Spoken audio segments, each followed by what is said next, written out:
Hello juniors, welcome back to Let's Approach. So I am Jendra Akuya aru aji ami porhim Prithibir Bhugol chapter 2 through one shot. So ei chapter tu tumaloke bahut beshi tan poa karon etu geography chapter aru geography last chapter duta Prithibir Bhugol aru Asomor Bhugol মানে এনেকুৱা এটা chapter যেটো মানে rectification type আমি ভাবো কিন্তু rectification নহয় এই দুটা পুৰা totally conceptual chapter হয় so যদি ভালকে বুজি পোৱা concepts খিনি clear থাকে আৰামছে লিখিব পাৰিবা আৰু scoring chapter হয় MCQ বহুত form হ'ব ভৰকে MCQ form হ'ব ইয়াৰ পৰা তো MCQ বিলাক কৰিব পাৰিব লাগিব তাৰ উপৰি theoretical question বিলাক long question বিলাক attempt কৰিব পাৰিব লাগিব হয়নে তো মই তোমালোকক ধুনিয়াকে বুজাই দিম so কি কৰিবা তোমালোকে বুকখন উলাই লবা বুকত হাইলাইটাৰ বা নোট কৰি লবা হাইলাইট বা নোট কৰি লবা ঠিক আছে আৰু যিখিনি এক্সট্ৰা কে পয়েন্টস লিখাইছো হে পয়েন্টস খিনি নিজৰ কপিত ইনক্লুড কৰি লবা আৰু ৰিভিজনৰ টাইমত এখিনি তোমালোকৰ কামত আহিব ঠিক আছে চলো স্টাৰ্ট करते हैं পৃথিবীৰ ভূগোল তো ভূগোল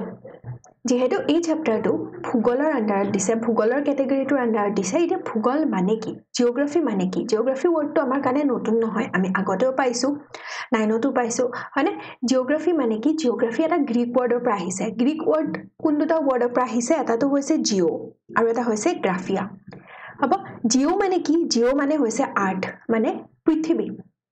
জিও মানে কি আৰ্ট বা পৃথিৱী গ্ৰাফিয়া মানে হৈছে টু ৰাইট গ্ৰাফিয়া মানে কি টু ৰাইট মানে লিখা ওকে এতিয়া আৰ্থৰ বিষয়ে লিখা মানে আৰ্থৰ বিষয়ে বিৱৰণ দিয়া পৃথিৱীৰ বিষয়ে ডেসক্ৰিপচন দিয়াটোকে আমি কি বুলি কওঁ জিওগ্ৰাফি বুলি কওঁ হ'ব তো আমি জিওগ্ৰাফিত কি গম পাইছো পৃথিৱী ওয়াৰ্ডটো পাই গৈছো পৃথিৱীৰ কথাই আমি গম পাওঁ পৃথিৱীৰ আমি বিভিন্ন ধৰণৰ আমাৰ মানে জিওগ্ৰাফিৰ ব্ৰাঞ্চ বিলাক থাকে হয়নে আমি পাইছিলো অৰ্থনৈতিক ভূগোল পালো আমি পৰিবেশৰ বিষয়ে পঢ়িলো কিন্তু যদি আমি পৃথিৱীৰ ভূগোল বুলি কওঁ বা বিশ্ব ভূগোল বুলি কওঁ তাতনো কি ইনক্লুড হ'ব তো পৃথিৱীৰ ভূগোল বা বিশ্ব ভূগোলত পৃথিৱীৰ পৃষ্ঠৰ বিষয়ে আমি অধ্যয়ন কৰিম আৰু তাৰ লগতে পৃথিৱীৰ সেই পৃষ্ঠসমূহৰ বৈশিষ্ট্যৰ লগত আমাৰ মানুহৰ সমাজ বা মানুহৰ সংস্কৃতি মানে মানুহৰ কাৰ্যকলাপসমূহ কেনেকৈ জড়িত হৈ আছে হেতু আমি ষ্টাডি কৰো কিন্তু তোমালোকৰ সিলেবাসত অনলি লাগিব পৃথিৱীৰ পৃষ্ঠৰ বিষয়ে তাকো বহুত সংক্ষেপতে বহুত বেছি মানে শৰ্টকে অনলি ফাউন্ডেশন খিনি লাগিব এতিয়া পৃথিৱীৰ পৃষ্ঠৰ বৈশিষ্ট্য মানে কি যে পৃথিৱীৰ ভূতাত্ত্বিক গঠন বুজিছা পৃথিৱীৰ ভৌগোলিক গঠন পৃথিৱীৰ পৃষ্ঠৰ বিভিন্ন অংশৰ অধ্যয়ন যেনেকৈ আমাৰ মহাদেশসমূহ আছে আমাৰ মহাসাগৰসমূহ আছে আমি মহাদেশ আৰু মহাসাগৰসমূহৰ ওপৰতে ফোকাস কৰিম এই চেপ্টাৰটোত পৰ্বতবিলাকৰ বিষয়ে নদীবিলাকৰ বিষয়ে বা জলমণ্ডল কোনখন মহাদেশৰ কোনখন মহাসাগৰৰ জলমণ্ডল কেনেকুৱা বায়ু মানে তাৰ বায়ুমণ্ডল কেনেকুৱা বা তোমাৰ পৰ্বত পাহাৰবোৰ কেনেকুৱাকে আছে কি পৰ্বত পাহাৰ আছে নদ নদীসমূহ কি মহাসাগৰসমূহৰ মাটিকালি কিমান মহাদেশৰ মাটিকালি কিমান তেনেকুৱা গভীৰতা কিমান এইবোৰ কিছুমান বস্তু আমি ইয়াতে পঢ়িব লাগিব ৰাইট আৰু এই পৃথিৱীৰ ভৌতিক বৈশিষ্ট্যসমূহৰ লগতে মানুহৰ সমাজ আৰু সংস্কৃতিৰ মাজত থকা সম্পৰ্কৰো অধ্যয়ন কৰে ঠিক আছে কাৰণ আমি জানো যে আফ্ৰিকা মহাদেশৰ অন্তৰ্গত যিবোৰ মানুহ হ'ব তেওঁলোকৰ যি সমাজ হ'ব তেওঁলোকৰ যি সংস্কৃতি হ'ব এছিয়া মহাদেশতকে সম্পূৰ্ণ বেলেগ আমেৰিকাতকে বেলেগ হ'ব হয়নে তো এইবোৰ যে মানুহৰ যেনেকৈ আমি অৰ্থনৈতিক ভূগোলত কি পঢ়িছিলো যে অৰ্থনৈতিক কাৰ্যকলাপসমূহ ভূগোলৰ লগত কেনেকৈ জড়িত হৈ আছে হয়নে হেতু অৰ্থনৈতিক কাৰ্যকলাপৰ ভৌগোলিক দিশটো পঢ়িছিলো ইয়াতে আমি হেতু বস্তু ইয়াতেও কনসেপ্টটো আহে কিন্তু ইয়াতে আমি ক্লাস 10 ৰ লেভেলত অনলি মহাদেশ আৰু মহাসাগৰসমূহৰ ক্ষেত্ৰতে আমি সীমাবদ্ধ থাকিম হ'ব বুজি পাইছা তো বিশ্ব ভূগোল আমাৰ ভূগোল বিষয়টোক আমি দুটা ভাগত ভাগ কৰো আমি জানো এটা হৈছে প্ৰাকৃতিক ভূগোল বা ভৌতিক ভূগোল আৰু আনটা কি মানৱ ভূগোল এৰ আমি অৰ্থনৈতিক ভূগোলতে পাই আহিছো ব্ৰাঞ্চ দুটা যেনেকৈ অৰ্থনৈতিক ভূগোলটো কোনটো ভূগোলৰ অন্তৰ্গত মানৱ ভূগোলৰ অন্তৰ্গত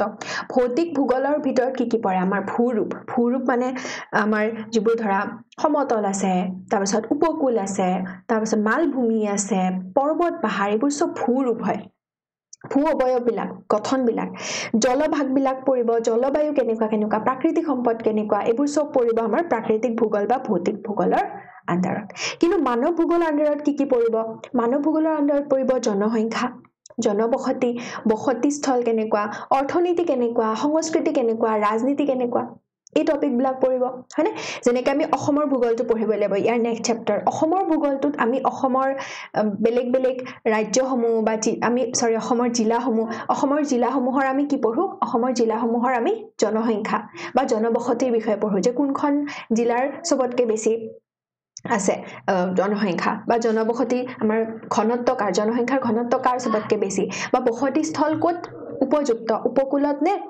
মানে আমাৰ সমতল ভূমিত নে পাহাৰ পৰ্বত কাৰ্বি আংলঙত নে আমাৰ সমতল ভূমিত হয়নে অৰ্থনীতি কাৰ বেছি ভাল সংস্কৃতি কাৰ কেনেকুৱা ৰাজনীতি ভালৰ পৰা কেনেকুৱা তো হেতু আমি অসমৰ ভূগোলত আমি সেই বস্তুবিলাক বেছিকৈ ষ্টাডি কৰো কিন্তু পৃথিৱীৰ ভূগোলত আমি অনলি পৃথিৱীৰ এই পাৰ্টটোই আমি চাব লাগিব সিলেবাছত হ'ব সো এতিয়া মূল আলোচ্য বিষয় যে পৃথিৱীৰ সমূহ পৰিচয় মহাদেশ মহাসাগৰসমূহৰ বিতৰণ মহাসাগৰসমূহৰ অৱস্থিতি আৰু বৈশিষ্ট্য মহাদেশসমূহৰ অৱস্থিতি আৰু ভৌগোলিক বৈশিষ্ট্য এই টপিক কেইটা কিন্তু লাষ্টত আমি বিশ্বৰ দেশসমূহৰ ৰাজধানী মাটিকালি আৰু জনসংখ্যাৰ বিষয়ে তালিকা কিছুমান পাম হলেও তাত আমি ইমান গুৰুত্ব নিদু ইমান তাৰ পৰা কোৱেশ্চনো নাহে দুই এটা কোৱেশ্চন যিকেইটা ফৰ্ম হ'ব পাৰে এইটা আপোনালোকক মই লগতে কৈ দিম হ'ব চলো লেটস গেট স্টাৰ্টেড এতিয়া আমি স্টাৰ্ট কৰো ইন্ট্ৰোডাকশন টু লৈ ললা 5 মিনিটস হল ইন্ট্ৰোডাকশন ললা ইন্ট্ৰোডাকশন খিনি বুজি পালা অলপমান হেই এটা ভাইব এটা আহি গল হয়নে ফিল এটা আহি গল তো এতিয়া আমি স্টাৰ্ট কৰি দিও চেপ্টাৰ 2 কিছুমান বস্তু মই এক্সট্ৰাকেও কম যাতে তোমালোকৰ বুজিবলে সহজ হয় ইজি হয় হ'ব তো ফাৰ্ষ্টতে আহিব আমাৰ যে বিশ্ব ব্ৰহ্মাণ্ড ঠিক আছে আমাৰ টপিকটো আছে প্ৰথমে টপিকটো আছে যে পৃথিৱীৰ সমূহ পৰিচয় টপিকটো জনা আগতে আমি জানিব লাগিব যে বিশ্ব ব্ৰহ্মাণ্ড কিহেৰে গঠিত বা বিশ্ব ব্ৰহ্মাণ্ড মানে কি আমাৰ বিশ্ব ব্ৰহ্মাণ্ডখনো এটা সময়ত গঠন হৈছিলে বিশ্ব ব্ৰহ্মাণ্ডখন নাছিলে বিশ্ব ব্ৰহ্মাণ্ডখন গঠন হৈছিলে নিযুত তাৰকাপুঞ্জৰে কেনে গঠন হৈছিলে নিযুত তাৰকাপুঞ্জৰে এটা তাৰকাপুঞ্জ মানে কি তাৰকাপুঞ্জ মানে এই যে হাতীপতি যে পাইছিল আমি সৰুতে বা নক্ষত্ৰ ৰাজ্য বা তাৰকা ৰাজ্য হ'ব বিশ্ব ব্ৰহ্মাণ্ডখন গঠিত হৈ আছে নিযুত বহুত বেছি তাৰকাপুঞ্জ বা তাৰকা ৰাজ্যৰে বা হাতীপতিৰে বা নক্ষত্ৰ ৰাজ্যসমূহেৰে যাক আমি ইংলিছত কি বুলি কওঁ গেলেক্সি আমাৰ বিশ্ব ব্ৰহ্মাণ্ডখন ইউনিভাৰ্সখন নিযুত বিলিয়নছ কি হৈ আছে গেলেক্সিৰে নিৰ্মিত হৈ আছে এতিয়া গেলেক্সি কিহেৰে নিৰ্মিত তাৰকা ৰাজ্য কিহেৰে নিৰ্মিত বা তাৰকাপুঞ্জ কিহেৰে নিৰ্মিত এখন তাৰকাপুঞ্জ বা এটা তাৰকাপুঞ্জ কিহেৰে নিৰ্মিত হৈ থাকে তৰাৰ অৱশেষ গেছ ধূলিকণা অন্ধকাৰ পদাৰ্থ এনেকুৱাকে বেলেগ কিছুমান বস্তুৰ থুপ হৈ পিনে এটা তাৰকাপুঞ্জ গঠন হয় বা এখন হাতীপতি গঠন হয় বা এটা গেলেক্সি গঠন হয় আৰু সেই তৰাবিলাকক এটাই আনটোৰ লগত কেনেকে কোনে বান্ধি ৰাখিছে মহাকৰ্ষণ শক্তিয়ে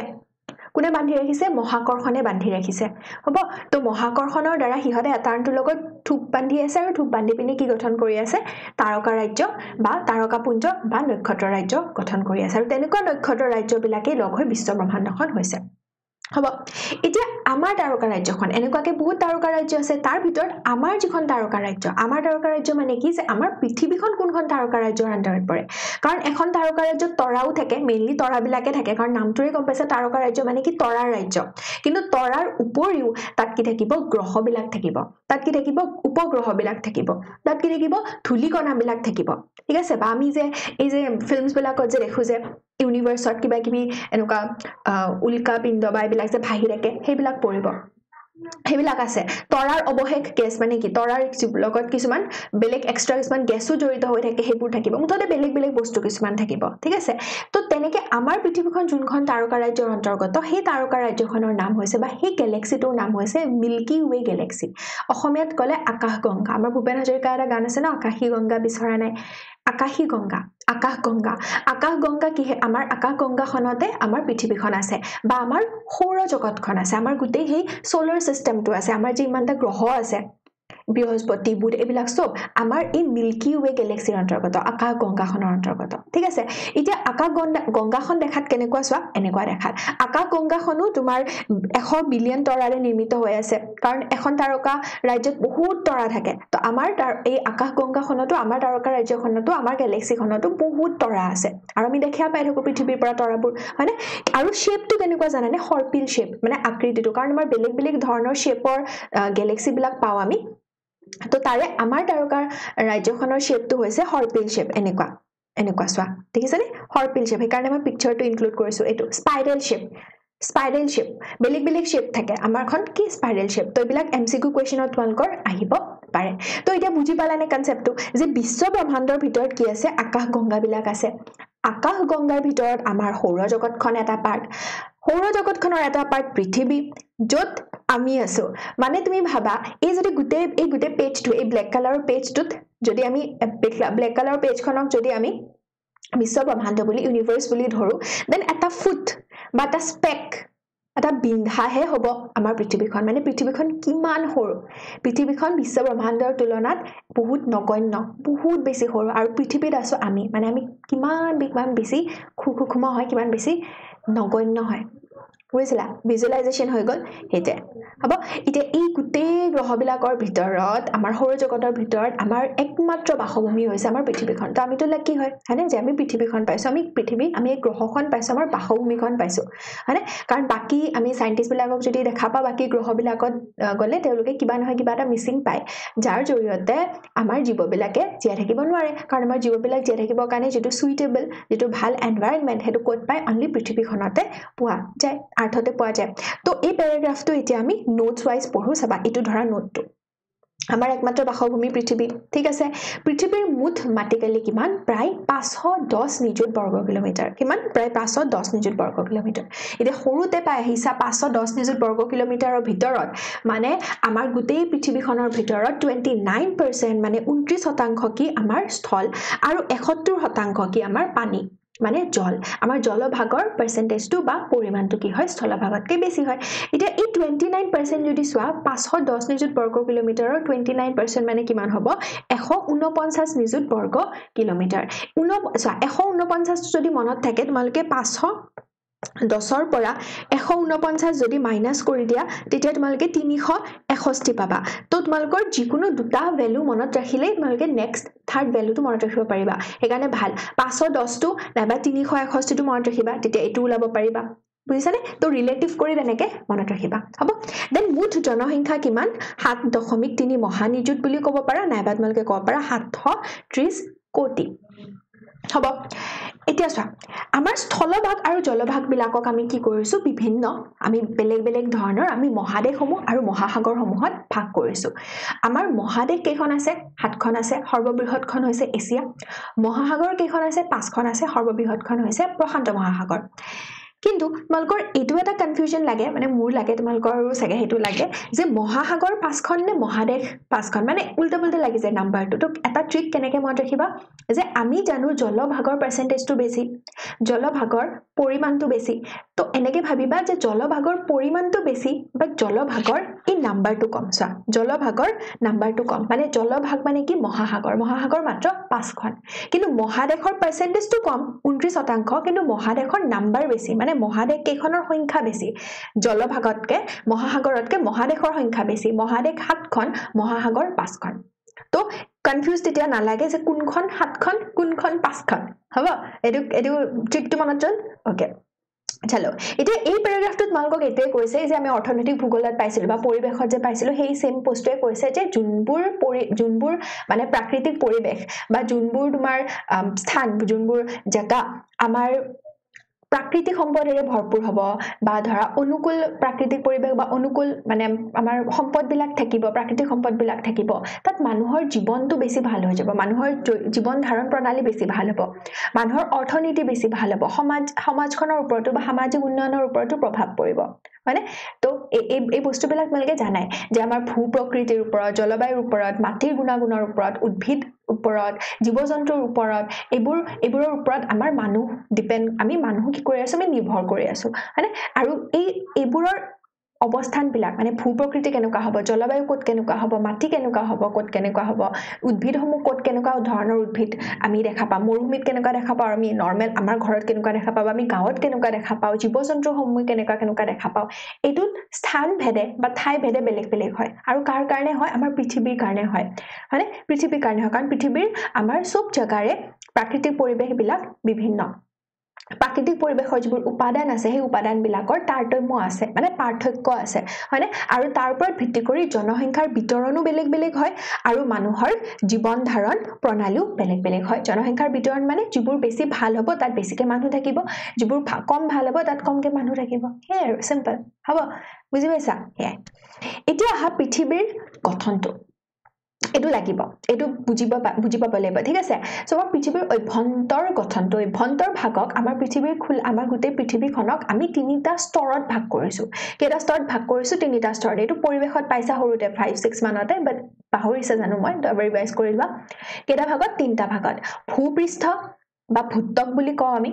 দেন মেন্টেল এন্ড দেন কোৰ কি ভূপৃষ্ঠ বা ভূত্বক যাক আমি ইংলিশত ক্ৰাষ্ট বুলি কও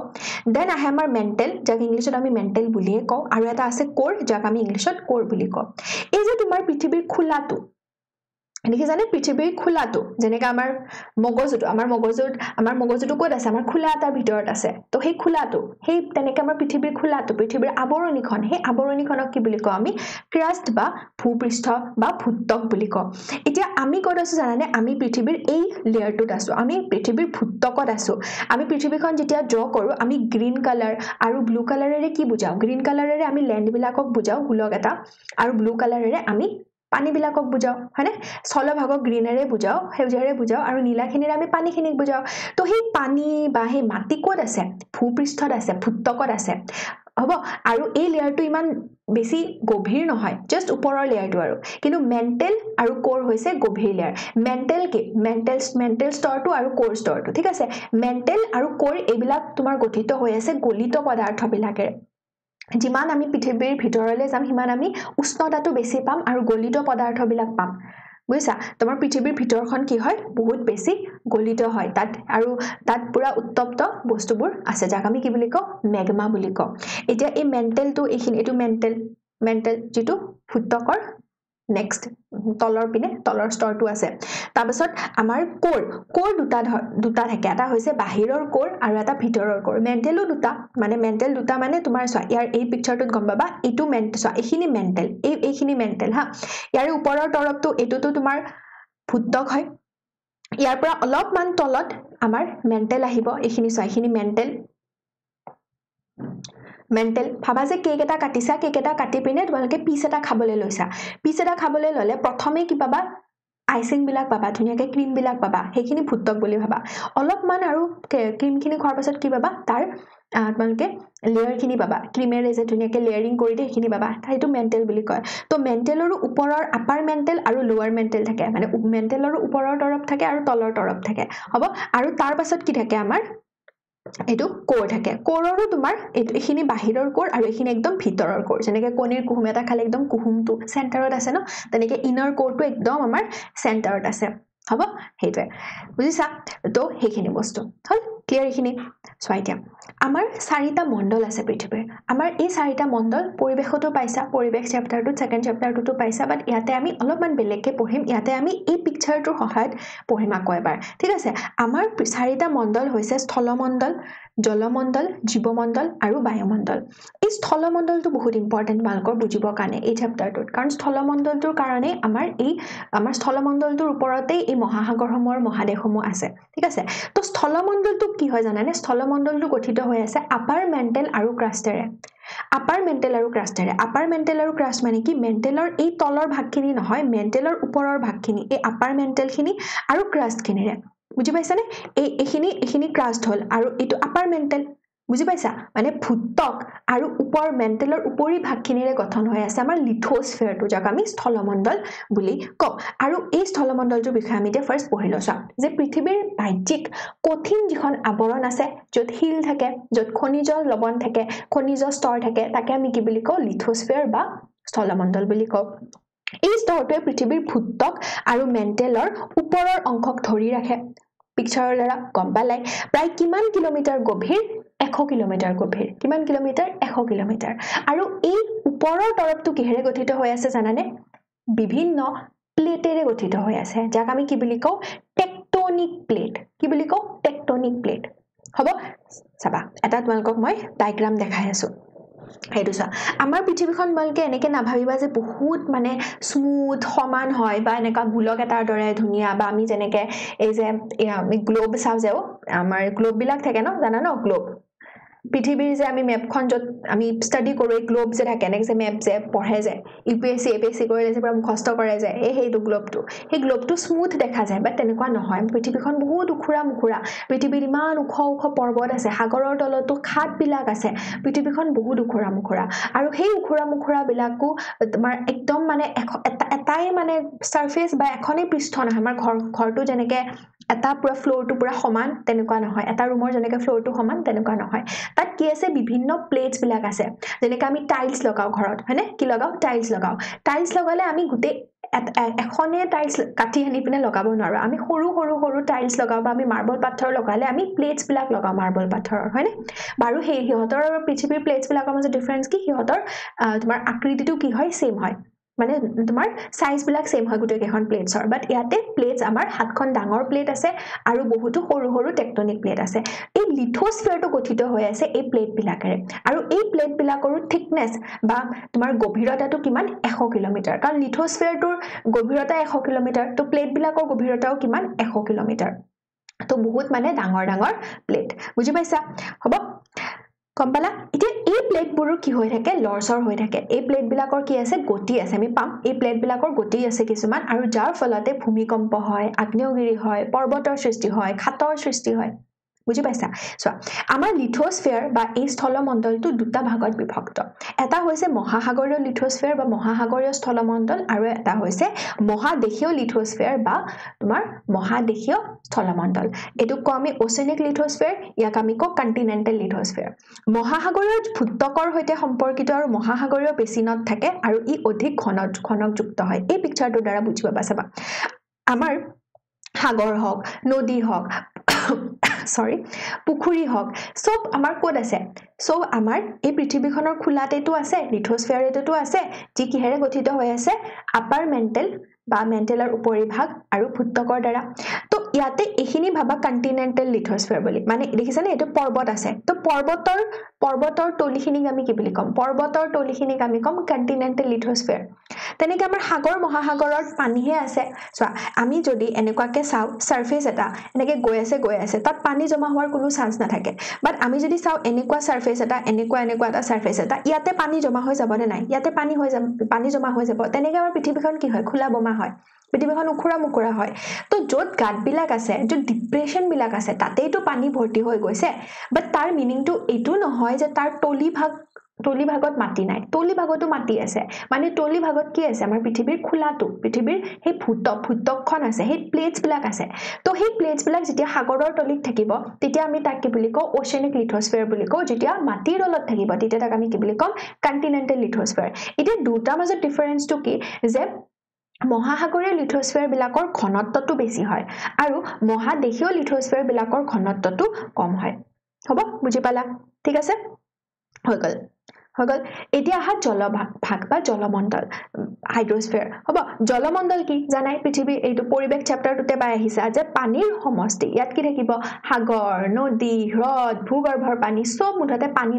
ইয়াতে সব পানীখিনিক আমি ইয়াতে আমি কি কৰিছো জলমণ্ডলত ইনক্লুড কৰিছো কিন্তু আমি পৰিবেশত এটা লাইন বাৰে বাৰে পাই আহিছো এটা লাইন বাৰে বাৰে ৰিপিট কৰিছিলো যে জলমণ্ডল স্থলমণ্ডল বায়ুমণ্ডল জীৱমণ্ডল যদিও আমি চাৰিটা বেলেগ বেলেগ মণ্ডলত ভাগ কৰিছো তথাপিও এটাই আনটোৰ লগত কি হৈ আছে জড়িত হৈ আছে মানে হিহঁতৰ সীমা ফিক্স নহয় হিহঁতৰ সীমাকেটা আমি এনেকে ক'ব নোৱাৰো জলমণ্ডলটো এনেকে আছে বায়ুমণ্ডলটো এনেকে আছে সব মিক্স হৈ আছে এটা আনটোৰ লগত বুজিছা সবে এটা আনটোৰ ওপৰত নিৰ্ভৰ কৰি আছে হিহঁতৰ ফিক্স বাউণ্ডাৰী নাই সীমা নাই সবে একেলগে ধুনিয়াকে মিক্স হৈ আছে ঠিক আছে এটা জলমণ্ডলৰ ইম্পৰ্টেন্ট ৰোল কি গুৰুত্বপূৰ্ণ ভূমিকা কি যে আমাৰ জলচক্ৰত বহুত গুৰুত্বপূৰ্ণ ভূমিকা পালন কৰে জলচক্ৰ মানে গম পাইছে নে ওয়াটাৰ সাইকেল আমাৰ যে ওয়াটাৰ সাইকেল মানে এইটো আমাৰ যে সূৰ্যৰ পোহৰৰ পৰা যে কি হয় পানীখিনি বাষ্পীভৱন হৈ পিনে মেঘ বনে মানে ঘনীভৱন হৈ পিনে আকৌ কি হয় অধক্ষেপণ হয় মানে তলত পৰে বৰষুণ হিচাপে দেন আকৌ এই সাইকেলটো যে চলি আছে এই সাইকেলটোৰ কাৰণে আমাৰ কি হয় পৃথিৱীৰ বেলেগ জাগাবিলাকৰ জলবায়ুটো নিয়ন্ত্ৰণ হয় বুজিছা আমি যেতিয়া বহুত গৰম পৰে আমি কি বিচাৰো আমি কৈ থাকো ন বৰুণ দেৱতা প্লিজ বৰষুণ এজাক দি দিয়া আমাৰ অলপ ঠাণ্ডা পৰিব আমি কওঁনে নাই তো এই বৰষুণৰ এই জলচক্ৰৰ আমাৰ জলবায়ু নিয়ন্ত্ৰণত বা জলবায়ুটো কন্ট্ৰোল কৰাত বহুত বেছি গুৰুত্বপূৰ্ণ ভূমিকা আছে বুজিছা সেইকাৰণে আমাৰ জলমণ্ডলটো ইম্পৰ্টেন্ট কাৰণ ইয়াতে বাষ্পীভৱন ঘনীভৱন বৰষুণ আৰু পানী প্ৰবাহৰ দৰে প্ৰক্ৰিয়াসমূহ অন্তৰ্ভুক্ত হৈ আছে আৰু এনেকৈ আমাৰ পৃথিৱীৰ কি হয় বেলেগ বেলেগ জাগাবিলাকত জলবায়ুবিলাক ক্লাইমেটবিলাক বেলেগ বেলেগ হয় মৰুভূমিত বৰষুণ নহয় সেইকাৰণে মৰুভূমিত ইমান তোমাৰ গৰম উষ্ণতা দেন আহিল জীৱমণ্ডল জীৱমণ্ডল কি জীৱমণ্ডল পৃথিৱীৰ সেইটো অংশ য'ত জীৱ বাস কৰে বা জীৱৰ বিকাশ হয় তো ইয়াত পৃথিৱীৰ পৃষ্ঠ বায়ুমণ্ডল আৰু তোমাৰ জলমণ্ডলো অন্তৰ্গত কাৰণ আমাৰ জীৱ জীয়াই থাকিবৰ কাৰণে আমাক পৃথিৱীৰ পৃষ্ঠখনো লাগিব আমাক মাটি লাগিব কাৰণ মাটিৰ ওপৰতে আমি খেতি কৰিছো মাটিৰ ওপৰতে আমি বাস কৰিছো আৰু আমাক বায়ুমণ্ডল লাগিব উশাহ নিশাহ ল'বৰ কাৰণে আৰু আমাক কি লাগিব জল লাগিব খাবৰ কাৰণে পানী খাবৰ কাৰণে হয়নে সেইটোৱে দেন আমাৰ বায়ুমণ্ডলটো জানাই আমাৰ বায়ুৰ স্তৰটো বায়ুমণ্ডলক আমি বেলেগ বেলেগ ভাগত ভাগ কৰোঁ ক্লাছ 9ত পাইছিলা এটমস্ফিয়াৰ ট্ৰপোস্ফিয়াৰ এইবিলাক পাইছিলা যে এইবোৰ এতিয়া নালাগে তাত তোমাৰ সবতকৈ বেছি কোনটো গেছ থাকে নাইট্ৰজেন থাকে 78% দেন অক্সিজেন থাকে 21% আৰ্গন কাৰ্বন ডাই অক্সাইড বা বেলেগ গেছসমূহ থাকে হৈ গ'ল খতম এতিয়া এই টপিকটো আমাৰ ফাৰ্ষ্ট টপিকটো খতম এতিয়া আহিব এটা নেক্সট টপিক যাক আমি কওঁ মহাদেশ আৰু মহাসাগৰসমূহৰ বিতৰণৰ সূত্ৰ মহাদেশ আৰু মহাসাগৰসমূহ ফাৰ্ষ্টৰ পৰাই এনেকৈ আছিলে নে পৃথিৱীত এনেকৈ গঠিত হৈছিলে নে 5খন মহাসাগৰ আৰু 7খন মহাদেশ হিচাপেই গঠিত হৈছিলে নে সেইটো পিছত গঠন হ'ল তো তাৰ ওপৰত কি আছে বিভিন্ন ধৰণৰ সূত্ৰ আছে হ'ব তো আমাৰ পৃথিৱীৰ বয়স কিমান এইটো তোমালোকে জানি থোৱা উচিত পৃথিৱীৰ বয়স হৈছে 4.5 বিলিয়ন বছৰ কিয় কৈছো মই কাৰণ এই যিবোৰ বস্তু হৈছে এই যিবোৰ তোমাৰ ঘটনাবোৰ হৈছে এই ঘটনাবোৰ একেদিনাই হোৱা বস্তু নহয় বা এক বছৰতে হোৱা নহয় বহুত নিযুত বছৰৰ পিছত হে আজিৰ অৱস্থাটো পাইছো বা আমাৰ মানুহ আগতে নাছিলে আমাৰ মানুহ জীৱ বুলি কোনো নাছিলে পৃথিৱীখন যেতিয়া আছিলে পৃথিৱীখন যেতিয়া জন্ম হৈছিলে প্ৰথমে বহুত বছৰ পিছত এককোষী জীৱবিলাক গঠন হ'ল এককোষী জীৱবিলাকৰ পৰা লাহে লাহে ইভলিউশন হৈ পিনে ক্ৰমবিকাশ চেপ্টাৰটো পাবা নহয় সায়েন্সত ক্ৰমবিকাশ হৈ পিনে বেলেগ জীৱবিলাকৰ গঠন হৈ পিনে এতিয়া লাষ্টত আমি মানুহবিলাক আহিছো মানুহবিলাকো ক'ৰ আহিছো চিম্পাঞ্জি বান্দৰ এনেকুৱা জীৱবিলাকৰ ইভলিউশন হৈ পিনে তো পৃথিৱীৰ বয়স 4.5 বিলিয়ন বছৰ ঠিক আছে এতিয়া মহাদেশ আৰু মহাসাগৰসমূহৰ বিতৰণৰ বিষয়ে আমাৰ চোৱা যে মহাদেশসমূহৰ গঠন বা মহাসাগৰসমূহৰ গঠনৰ সম্পৰ্কে বিভিন্ন তত্ত্ব আছে বা বিভিন্ন থিওৰি আছে সেই থিওৰিবিলাকৰ মেইন থিওৰি কেইটা হৈছে এই চাৰিটা মহাদেশীয় সঞ্চাৰণ তত্ত্ব প্লেট টেকটনিক তত্ত্ব মহাসাগৰীয় বিস্তাৰণ তত্ত্ব মহাদেশীয় সংযোজন তত্ত্ব আৰু ডট দিছো কাৰণ বেলেগ সাইন্টিষ্ট বিলাকে বেলেগ বেলেগ থিওৰি দিছিলে কাৰণ আমিতো সেই সময়ত প্ৰেজেন্ট নাছিলো পাষ্টত আমি প্ৰেজেন্ট নাছিলো আমিতো নাজানো আমি নাজানো যে কেনেকুৱা আছিলে তো সবেই এটা জাস্ট নিজৰ এটা মতামত দিছে আৰু নিজৰ কিবা এটা প্ৰমাণ কিবা এটা প্ৰুফ দিছে আৰু তাৰ ওপৰত ভিত্তি কৰি থিওৰি কিছুমান দিছে হ'ব নিজৰ প্ৰুফবিলাক দি পিনে তো আমাৰ বুকত আমাৰ সিলেবাছত ক্লাছ 10ত কোনটো থিওৰি পঢ়িব লাগিব আমি মহাদেশীয় সঞ্চাৰণ তত্ত্বটো পঢ়িব লাগিব কন্টিনেন্টাল ড্ৰিফ্ট থিওৰি পঢ়িব লাগিব আৰু তোমালোকক মই এক্সট্ৰা এটা থিওৰি পঢ়াই দিম বুজি পাবৰ কাৰণে প্লেট টেকটনিক তত্ত্বটো বাকি এই দুটা তত্ত্ব তোমালোকক সিলেবাছত নালাগে হ'ব চলো তো ফাৰ্স্ট আমি পঢ়ো মহাদেশীয় বিস্থাপন বা সঞ্চাৰণ সূত্ৰ যেটো বুকত দিয়া আছে বিস্থাপন মানে কি বিস্থাপন মানে হৈছে ৰিএৰেঞ্জমেন্ট বা আমি যদি কওঁ যে এটা বস্তু ইয়াতে আছিল ফাৰ্ষ্টতে এই কোঠাটোৰ ভিতৰত এটা বস্তু এইটো জায়গাত আছিল আমি তাক কি কৰিছো ডিসপ্লেস কৰি পিনে তাক আমি বিট দি দিছো বেলেগত দি দিছো তো এৰেঞ্জমেন্ট কৰাটো যেনেকৈ আমাৰ টেবুলখন কি কৰো আমি চেঞ্জ কৰি থাকো আমাৰ মুড লৈ পিনে বা ৰুমটোৰ আমি ভাইবছ বিলাক বদলাবৰ কাৰণে আমি ৰুমটো কি কৰি থাকো উল্টা পুল্টা কৰি থাকো ন বস্তুবিলাক হজুলিবিলাক বা এইবোৰ সব আলমাৰি চালমাৰিবোৰ এক্সচেঞ্জ কৰি থাকো পৰ্দা ছটা কালাৰ চালাৰ বদলাই থাকো সেইবোৰক কি বুলি কোৱা হয় বিস্থাপন মানে ৰিএৰেঞ্জমেন্ট কৰা বা সঞ্চাৰণৰ মিনিংটো কি সঞ্চাৰণ মানে হৈছে ডিস্ট্ৰিবিউট হৈ যোৱা বিতৰণ হৈ যোৱা বুজি পাইছা তো বিতৰণ হৈ যোৱা তো সেই সূত্ৰটোৰ নামটোতে আছে যে বিতৰণ হৈ গৈছে তো কেনেকৈ বিতৰণ হৈছে চোৱা এই তোমাৰ সূত্ৰটো দিছিলে এই থিওৰিটো দিছিলে এজন জাৰ্মান বিজ্ঞানী তেওঁৰ নাম আছিল আলফ্ৰেড ৱেগনাৰ এইটো তোমালোকৰ বুকত নাই চনটো নাই বাট যেহেতু এমসিকিউ কোৱেশ্চন নিউ প্যাটাৰ্ন তো মনত ৰাখি থৈ দিয়া আলফ্ৰেড ৱেগনাৰ যাতে এমসিকিউ টিক কৰিব পাৰা তো মহাদেশীয় বিস্থাপন বা সঞ্চাৰণ সূত্ৰ কোনে দিছিলে আলফ্ৰেড ৱেগনাৰ নামৰ সাইন্টিষ্টজনে দিছিলে জাৰ্মান বিজ্ঞানীজনে দিছিলে তেওঁ একচুয়ালি এজন কি আছিল নক্ষত্ৰবিদ বা জ্যোতিৰ্বিদ আছিলে হ'ব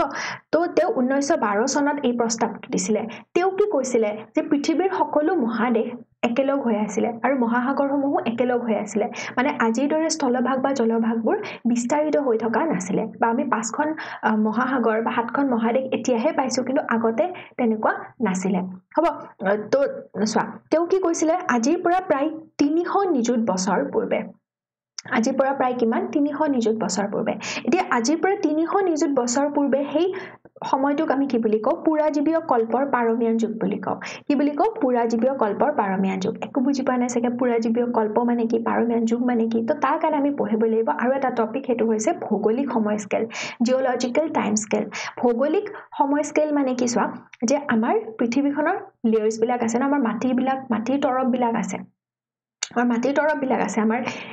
যেতিয়া আমাৰ টাইমটো বাঢ়ি যায় বা আমি সময়টো বাঢ়ি যায় তেতিয়া আমাৰ মাটিৰ ওপৰত কি হয় নিউ লেয়াৰ্স বিলাকৰ নতুন তৰপ বিলাকৰ সৃষ্টি হয় এতিয়া আমি জানো এটা কনসেপ্ট জীৱাশ্মৰ বিষয়ে জীৱাশ্ম মানে কি আমি জীৱাশ্ম অধ্যয়নৰ বিষয়ে জানো যে আমাৰ ডাইনোসৰ বিলাক যে আছিল আমি জীৱাশ্ম অধ্যয়নৰ দ্বাৰা গম পাইছো বা আমাৰ কিছুমান জীৱ যে আছিল যিবোৰ এতিয়া বিলুপ্ত হৈছে আগতে যে আছিল সেইবোৰ আমি জীৱাশ্ম অধ্যয়নৰ দ্বাৰা গম পাইছো জীৱাশ্ম অধ্যয়ন আমি কেনেকৈ কৰো পৃথিৱীৰ সেই লেয়াৰ্স বিলাকৰ ভিতৰত আমি তাৰ কি কৰো আমি সন্ধান কৰি পিনে আমি জীৱাশ্মবিলাক চাও আৰু জীৱাশ্মবিলাক চাই পিনে আমি সেই পৃথিৱীৰ কোনটো লেয়াৰত সেই জীৱাশ্মটো পাইছো সেই লেয়াৰটো আমি এটা আন্দাজ আমি এটা লগাও এটা আমি টাইম এটা অনুমান কৰিবলৈ চাও যে এই জীৱটো কিমান মান টাইমত নো আছিল কাৰণ চোৱা আমি যদি এনেকৈ লেয়াৰ্স বিলাক যদি চাও এটা জীৱ ধৰা ইটো লেয়াৰত আছে আৰু এটা জীৱ ধৰা ইটো লেয়াৰত আছে তো obviously যদি আমি ওপৰত এটো জীৱ ওপৰত পাইছো এই জীৱটো যদি আমি ওপৰত পাইছো আৰু বি জীৱটো যদি তলত পাইছো মানে কি যে বি জীৱটো নিশ্চয় পৃথিৱীৰ আগতে আছিল পৃথিৱীত মানে বি2 এতকে আগতে আহিছিল হেকাৰণেটো তলৰ লেয়াৰত তাৰ জীৱাশ্মটো পাইছো আৰু এটো আমি ওপৰৰ লেয়াৰত পোৱা মানে কি যে এটো নিশ্চয় পিছত গঠন হৈছে বুজি পাইছা সাপোজ চিপছৰ পেকেট এটা খালা হা আজি চিপছৰ পেকেট এটা খালা খাই পিনে মাটিত থৈ দিছা 10 দিন আগত মালকে চকলেট এটা খাইছিলা ডেয়াৰী মিল্ক তাৰ পেকেটটো পেলাই দিছিলা তো চকলেটৰ পেকেটটো হে পেলোৱাৰ দৰে এতিয়াও তেনেকা হে কালাৰৰে হৈ থাকিবনে যেতিয়া তোমালকে পেলাইছিলা ফ্ৰেশ হৈ থাকিবনে নাথাকে এতিয়াতো কালাৰ বিলাক কি হ'ব ফেড হ'ব তো কালাৰ বিলাক কিমান ফেড হৈছে বাকলিটো কেনেকুৱা হৈছে তাৰ চেঞ্জেছটো মালকে অনুমান কৰি পিনে গম পাব পাৰিবা ন মানে চেঞ্জেছটো চাই পিনে এটাটো আইডিয়া এটা লগাব পাৰিবা ন যে কিমান দিন আগতে হে চকলেটটো খাইছিলা হয়নে বা ভাইটিক লুকাই ভন্টিক লুকাই মনে খাই পিনে পেলাই থৈ দিছিলা তো ভন্টিয়ে যদি কেতিয়াবা দেখা পায় ভাইটিয়ে যদি কেতিয়াবা দেখা পায় গম পাই যাব এই বাইটো খাইছিলে মোক দিয়া নাই এই আজিৰ পৰা 10 দিন আগত খাইছিলে এনেকৈ গম পাই যাব ন যে আজিৰ পৰা এসপ্তাহ মান আগত খাইছিলে কাৰণ পেকেটৰ অৱস্থাই নাই কিন্তু চিপছৰ পেকেটটো নতুনকৈ খাইছা ৰিসেন্টলি খাইছা এতিয়া পেকেটটো কি হ'ব ওপৰত থাকিব অলপমান হয়নে লেয়াৰ ওপৰত থাকিব আৰু কালাৰ যোৱা নাই হেতু তেনেকুৱাকে আমাৰ কৰে এতিয়া ইয়াৰ এটা সময় স্কেল এটা আছে ওকে মানে আমাৰ জীৱৰ বিকাশ বা পৃথিৱীৰ গঠনৰ ওপৰত ভিত্তি কৰি আমি বেলেগ পৰ্যায়ত বা বেলেগ পৰিসৰত আমি ভাগ কৰি থৈছো তাক মেইনলি মুখ্যতঃ আমি চাৰিটা ভাগত ভাগ কৰিছো মহাযুগত ভাগ কৰিছো কল্পত ভাগ কৰিছো যুগত ভাগ কৰিছো আৰু উপযুগত ভাগ কৰিছো হ'ব এইকেইটা তোমালোকে ভালকে পঢ়িব লাগিব ক্লাস 12ত সায়েন্স ললে বায়োলজিত ইভলিউশন বুলি এটা চেপ্টাৰ আছে তাত ভালকে পঢ়িব লাগিব কিন্তু ইয়াতেও আমাক লাগিব এই কনসেপ্টৰ কাৰণে এই লাইনটোৰ কাৰণে বুজিবৰ কাৰণে তোমালোকক মই জাস্ট কৈ দিছো তো ইয়ন এৰা পিৰিয়ড আৰু ইপক চাবা আমাৰ এইখন হৈছে স্কেল হ'ব ইয়াতে তোমাৰ ইয়ন আছে দেন এৰা আছে দেন পিৰিয়ড আছে দেন ইয়াতে বয়স মানে তোমাৰ টাইমটো আছে আৰু ইয়াতে কি আছে যে সেই সময়টোত কি ইভেন্ট হৈছিল বুইছা সেই সময়টোত সেই পাৰ্টিকুলাৰ সেই সময়খিনিত আমাৰ জীৱবিলাকৰ বিকাশৰ ক্ৰমটো কিনো কাৰণ আমাৰ জীৱবিলাক যেতিয়া প্ৰথম জন্ম হৈছিল তেতিয়া সেই জন্ম হোৱা ইয়নটো বা জন্ম হোৱা এৰাটো বা পিৰিয়ডটো বেলেগ বুইছা বা যেতিয়া তোমাৰ পোন প্ৰথমবাৰ আমাৰ কিছুমান প্ৰাণী আহিছিল যিবোৰ অমেৰুদণ্ডী আছিল সেই অমেৰুদণ্ডী প্ৰাণীবিলাক কিমান মান টাইমত আহিছিল তাৰপিছত মেৰুদণ্ডী প্ৰাণীবিলাক কেতিয়া আহিল ডাইনোসৰ কেতিয়া আহিল কেতিয়া বিলুপ্ত হ'ল তাৰপিছত লাহে আমাৰ মানুহ কেতিয়া গঠন হ'ল তো হেবোৰ তো আমি যেতিয়া তলৰ পৰা ওপৰলৈ যাম আমি পুৰণিৰ পৰা নতুনলৈ গৈ আছো বুজি পাইছানে এটো আমাৰ নতুন একদম নতুন এখিনি হ'ব হেইটো সো এতিয়া যে আমাৰ মহাযুগ কেইটা মহাযুগ তোমালকক নালাগে তোমালকক অনলি লাগিব এই কল্প আৰু যুগৰ বিষয়ে কল্প চোৱা আমাৰ কল্প হৈছে তিনিটা আমাৰ কল্প কেইটা তিনিটা কি পুৰাজীৱীয় কল্প মধ্যজীৱীয় কল্প আৰু নৱজীৱীয় কল্প কি পুৰাজীৱীয় কল্প মধ্যজীৱীয় কল্প আৰু নৱজীৱীয় কল্প পেলোজয়িক এৰা মেজোজয়িক এৰা আৰু সিনোজয়িক এৰা পেলোজয়িকত কি হৈছিল হেবোৰ ইমান ইম্পৰ্টেন্ট নহয় মেজোজয়িকত কি হৈছিল সিনোজয়িকত তোমালক হায়াৰ ক্লাसेছত লাগিব বাট ইয়াতে এটো মনত ৰাখা যে পুৰাজীৱীয় আৰু মধ্যজীৱীয়ৰ সময়ত আমাৰ পৃথিৱীৰ এই মহাসাগৰ আৰু মহাদেশসমূহৰ বিতৰণৰ ওপৰত তাৰ মানে নিৰ্ভৰ কৰি আছে মানে সেই সময়টোত হৈছিলে এই দুটা কল্পৰ ওপৰত কল্পৰ লগত জড়িত সেই পৃথিৱীৰ মহাসাগৰ আৰু মহাদেশৰ বিতৰণটো তো পেলজয়িক এই পুৰাজীৱীয় কল্পবিলাককো আমি পিৰিয়ডত ভাগ কৰিছো মানে কল্পকো আমি কি কৰিছো বিভিন্ন যুগত ভাগ কৰিছো যেনেকৈ আমি পুৰাজীৱীয় কল্পটোক ভাগ কৰিছো 6টা যুগত মিজোজয়িকক ভাগ কৰিছো 3টা যুগত আৰু চিনজয়িকক ভাগ কৰিছো 2টা যুগত হ'ব যুগ মানে দাপৰ যুগ কলি যুগ হেকেটা নহয় এইকেটা যুগ কেটা বেলেগ তো পেলজয়িকৰ যেটো লাষ্টৰ যুগ যেটো পাৰ্মিয়ান যুগ হেতুহে তোমালোকৰ ইম্পৰ্টেন্ট যেটো বুকত দিয়া আছে পাৰমিয়ান যুগ বুলি হ'ব আৰু ইয়াতে মধ্যজীৱীয়টো বুজি পাইছা এতিয়া যে পুৰাজীৱীয় কল্পৰ পাৰমিয়ান যুগ আৰু মধ্যজীৱীয় কল্প মানে কি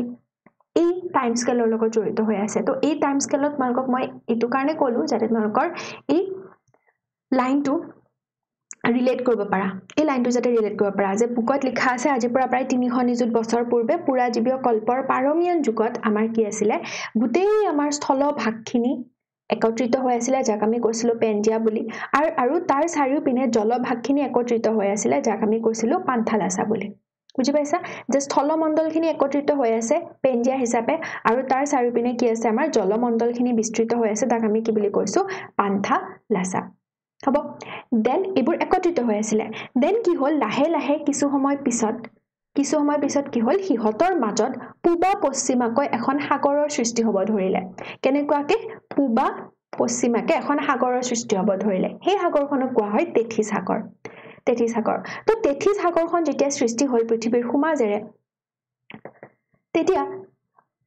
ওপৰৰ উত্তৰ পিনে আৰু তলৰ দক্ষিণ পিনে দুটা অংশত ভাগ হৈ গ'ল বুজি পাইছানে আমি যদি এটা গোলকক যদি এনেকে ভাগ কৰি দিও ওপৰৰ অংশটো বা তলৰ অংশটো কি হ'ব দুটা ভাগত ভাগ হৈ যাব না ওপৰৰ অংশটো কি বুলি কম উত্তৰ অংশ তলৰ অংশটো কি বুলি কম দক্ষিণ অংশ